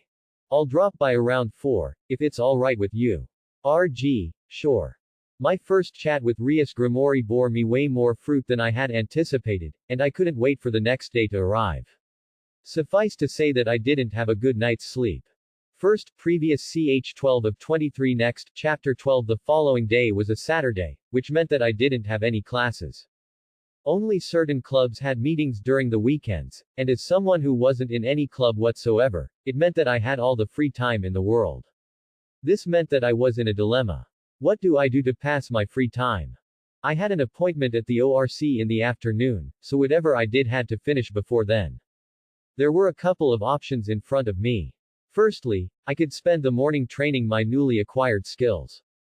It would certainly help if my skills were of a higher level and if I knew their ins and outs. Secondly, I could go dungeon hunting. As I had seen yesterday, the entirety of Kuo was littered with them, and I had sent the blonde-haired nun into one of them. I have a gut feeling that she would be alright for now, but I have to take care of that dungeon at some point, and to do that I had to level up myself to actually be able to take it on. In order to level up, I would definitely have to go after the lower level dungeons. This had the added benefit of improving my skills, as they level up quicker during combat. I also needed to understand what these dungeons were, lest I was forced to take one on without any preparation. Information was key here, and I need all the information I could get. Some might wonder if I was turning into a battle maniac, and I wouldn't be able to refute them completely. But I know this, I was just as much a part of the supernatural as a yokai or a devil was, and the only way I would survive in this world was to become stronger. Having decided on my course of action, it was time for me to pick the dungeon that I would attempt to clear. But as I was doing that, I noticed that I still had 10 stat points left for me to spend. It wasn't long before I had dumped the entirety of it in intelligence, as I needed as much mana as was possible. Hyodo Issei. Level 8. The gamer Hyodo Issei is a sophomore at Kuo Gakuen. He is famous for his unbridled lust for the female body, and his unyielding love for breasts. He is known as the Opai Baka amongst the student body, and is hated by the general female populace. HP 240 of a megapixel 270 STR 15-bit 13 Dex 15 int 27 Wis 10 Luke. MP region 3%, 8 megapixels per minute. 0 money $200. This meant that I now had 270 mana, nearly double of what I previously had. Because of my now near average mana reserves, my mana regeneration had gone up. Now I regained 8 mana per minute instead of the 5 prior to the stat boost. It wasn't that much of an improvement, but I could now use mana channeling without having to worry about running out of mana. I could even use some other skills in conjunction with it. The mana cost for mana channeling was 40, but as it lasted for 10 minutes, it actually cost 4 megapixels per minute, well within my regeneration rate. I also realized that my regen rate had increased to 3% when my wisdom reached 10, so I assume that it increases by 1% for 5 wis points. The first dungeon that I targeted was a level 5th street gang hangout in the commercial district. It was the lowest level dungeon I could find, so I wasn't really expecting much from it. I didn't expect to have too much trouble with it as I was of a higher level than what I assume was the recommended level. Of course, if they swarmed me with level 5 opponents, I would certainly get overwhelmed. When I did reach the location however, I was disappointed at what greeted me. I had already gleaned from the map that it was an alleyway, so it wasn't as if I was expecting something extraordinary. But even then, it was well below what I had initially thought. While it was an alley, there was enough space for one person to maneuver themselves during a fight, so there wasn't any problem with that. It was mostly empty, as not many people would willingly walk into a deserted and gloomy backstreet as this one, even as a shortcut. There was a dumpster in the middle where I assumed the surrounding businesses might have put their trash in if it weren't for the thugs that were currently stood near it. In total there were 5 of them, and all of them were wearing nearly matching outfits, just like the biker gang I had fought before. Their clothing consisted of jeans and a t-shirt with what I think to be their logo painted on it. Why would a low-level street gang have their own logo? I have no clue, but that's what it looked like to me, anyway. Now, they weren't all dressed the same way, as the leader was wearing a trench coat over his t-shirt. He was also 2 levels above the rest of them, who were all level 4s. The leader was leaning against the dumpster with a lit cigarette in his lips, while his lackeys were scattered around him. It was one of the subordinates that first noticed my approach. Taking a step towards me, he put on his scariest scowl, which wasn't much, and growled at me, "What are you doing here, brat?" I must say, I would definitely have been scared and incensed if not for my gamer's mind skill. Instead, I was the calmest I could ever be, which made me realize that he was just all bark and no bite. Putting on my most innocent smile I walked slowly towards him as I spoke. I seemed to be lost. You don't happen to know where I could find a restroom, do you? My efforts to irritate the thug had gone off brilliantly as he took several steps towards me to intimidate me. I don't know. And if you don't scram soon, brat, you'll have to dirty your pants right here, he said as he walked right into my reach. I decided to not grace him with a verbal response as I attacked him outright. I had activated mana channeling the moment I had walked into the alley, so when I clocked him with a haymaker to the face, he had no time to react. The force of the blow caused him lift of the ground and hit the wall with a thud, before he slumped to the ground unconscious. Flexing my right hand, I looked at the rest of the thugs, who were now completely alert. Get him, the leader commanded as he plucked the cigarette from his lips before throwing it on the ground and crushing it. The rest of his lackeys charged me at his orders, with their fists raised. Time seemed to slow down as the first guy reached me. Ducking down to avoid his punch, I grabbed him by the collars of his shirt and slammed him into the wall. While still gripping his collar with my left hand, I leaned backwards to dodge the punch from the second thug, before lashing out with a kick to the abdomen from my awkward position that caused him to crash into the third guy. Turning my attention onto the first thug who had been disoriented by my previous attack, I snaked my right hand around the back of his neck, pulling him down, before landing a knee strike to his abdomen, forcing the breath right out of him. Grabbing him by the collar again, I threw him against the other wall, this time knocking him out from the sheer force. The other two had recovered by this point, and came at me at the same time. One of them went for a kick, which I caught very easily with my left hand, before drilling my right elbow into his knee. It broke with a sickening crack, and the thug screamed in pain. Letting of his now useless leg, I braced my right side to take the punch to the stomach from the third thug, before nailing him on the head with a roundhouse kick. He was out like a light. I had surprised myself with the brutal efficiency with which I was dealing with the thugs. When they attacked me, my instincts had taken over, and I had gone for the knockout strike whenever I saw the opportunity. As someone who had absolutely no training in combat, I fell back to moves I had seen in movies, and my body had managed to keep up with me.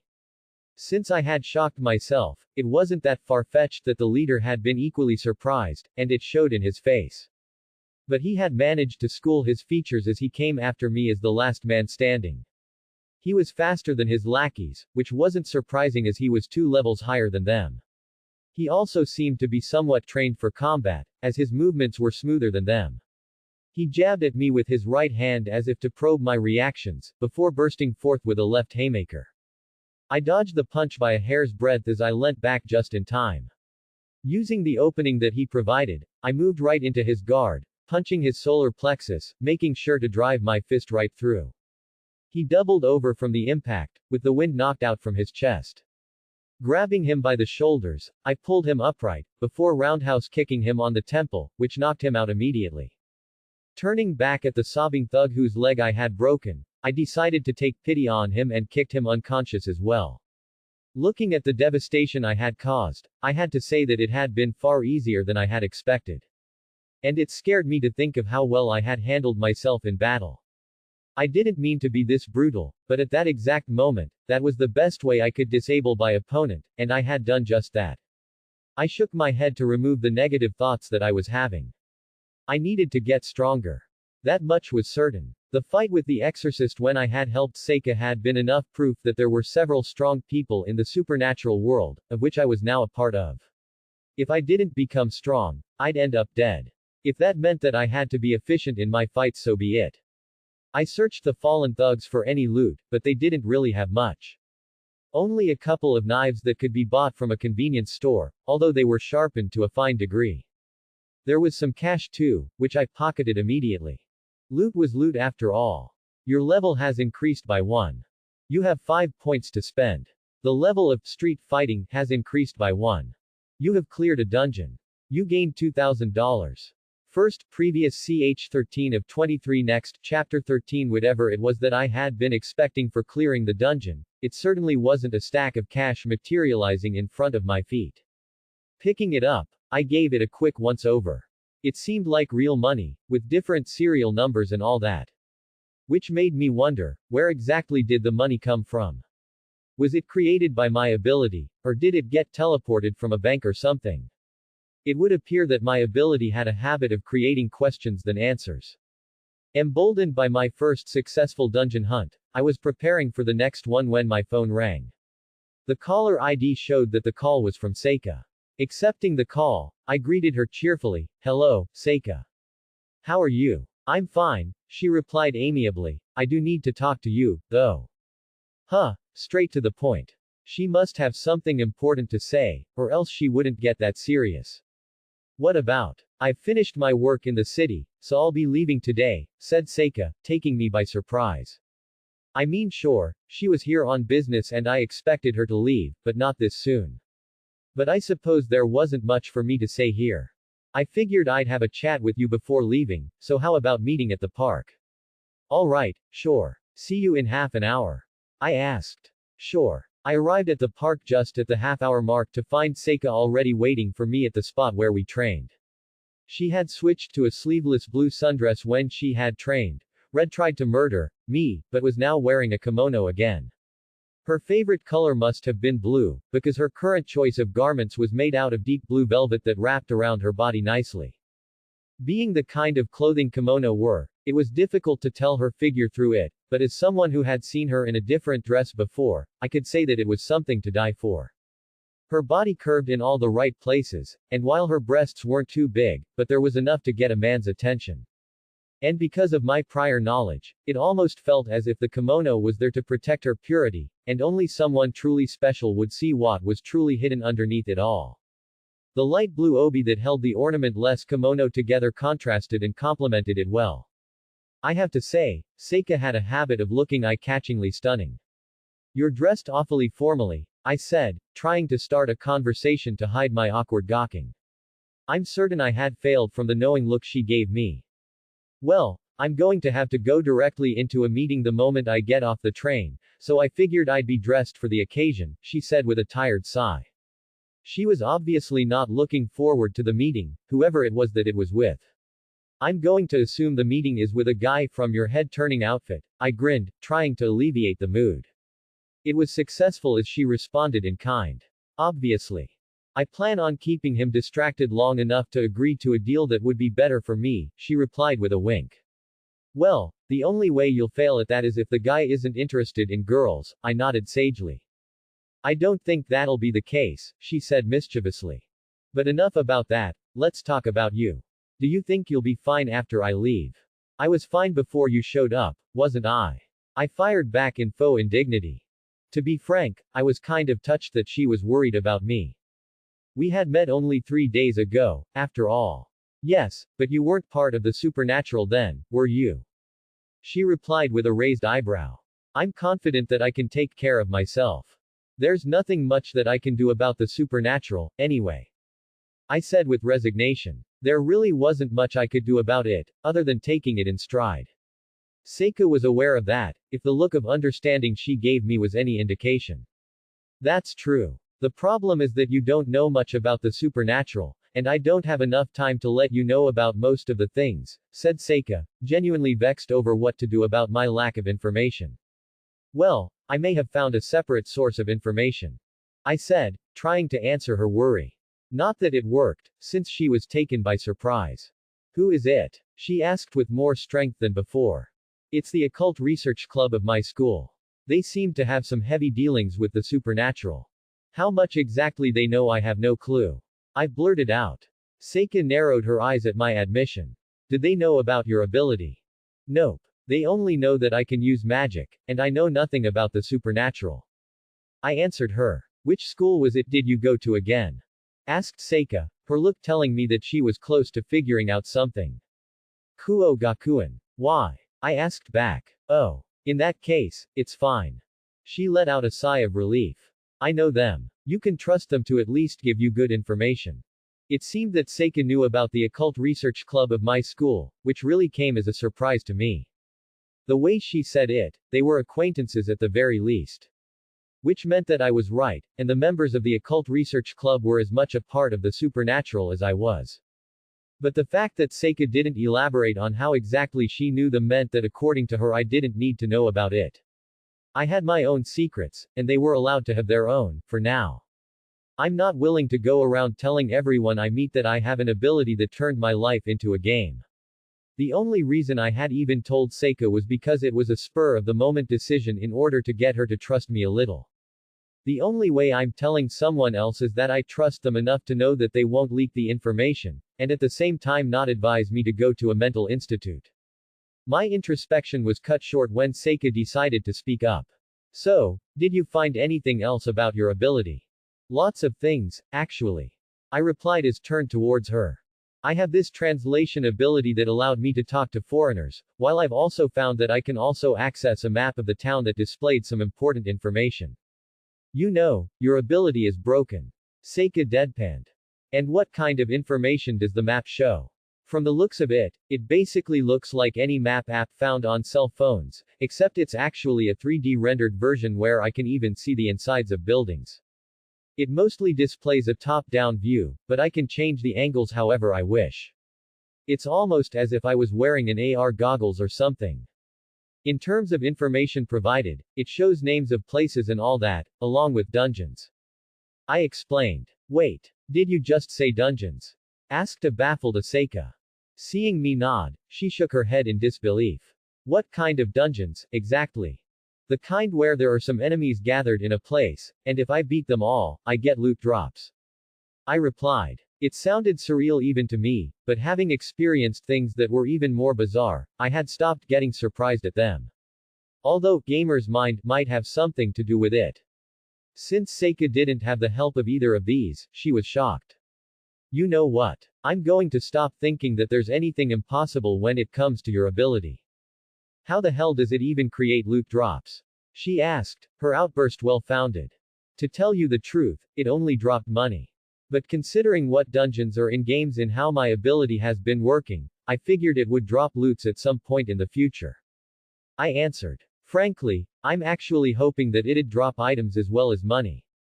I mean sure, the money is important, but I definitely will need some good equipment if I wish to survive. I know that games can differ in whether they are equipment-based or not, but good equipment certainly gives the person an edge. And if they are not up to par, it may help reduce the difference in strength. That still didn't answer my question, but I suppose you don't know how it works either. Said Seika while holding her head in her hand. Well, I suppose I shouldn't worry too much about it. Oh, and by the way, sorry for not showing up yesterday. I got caught up in some work. It took me a while to realize what she was talking about, before I remembered that we had promised to train yesterday. I personally had forgotten about it myself in all the excitement I had gotten around to the day before. Seriously, I first met with a nun that I was sure was related to the fallen somehow, then I went and challenged Kiba to a sword fight, which I lost handily, and after that I had a chat with Kiryu, followed by some self-training. And then I went to a chat room and talked to Rias Grimori of all people. It's fine really. I said, hoping she wasn't feeling guilty. I had a busy day myself, and frankly, I forgot. That's better, then, she said, clearly glad that she hadn't left me hanging. In that case, I'll be taking your leave. See you around. I asked hopefully. There was no telling when she'd be in town again, so I wasn't sure when I was going to meet her again. Yeah, see you. Make sure to give me a call if you get in trouble. She said, turning around to leave. Sure. Previous ch 14 of 23 next.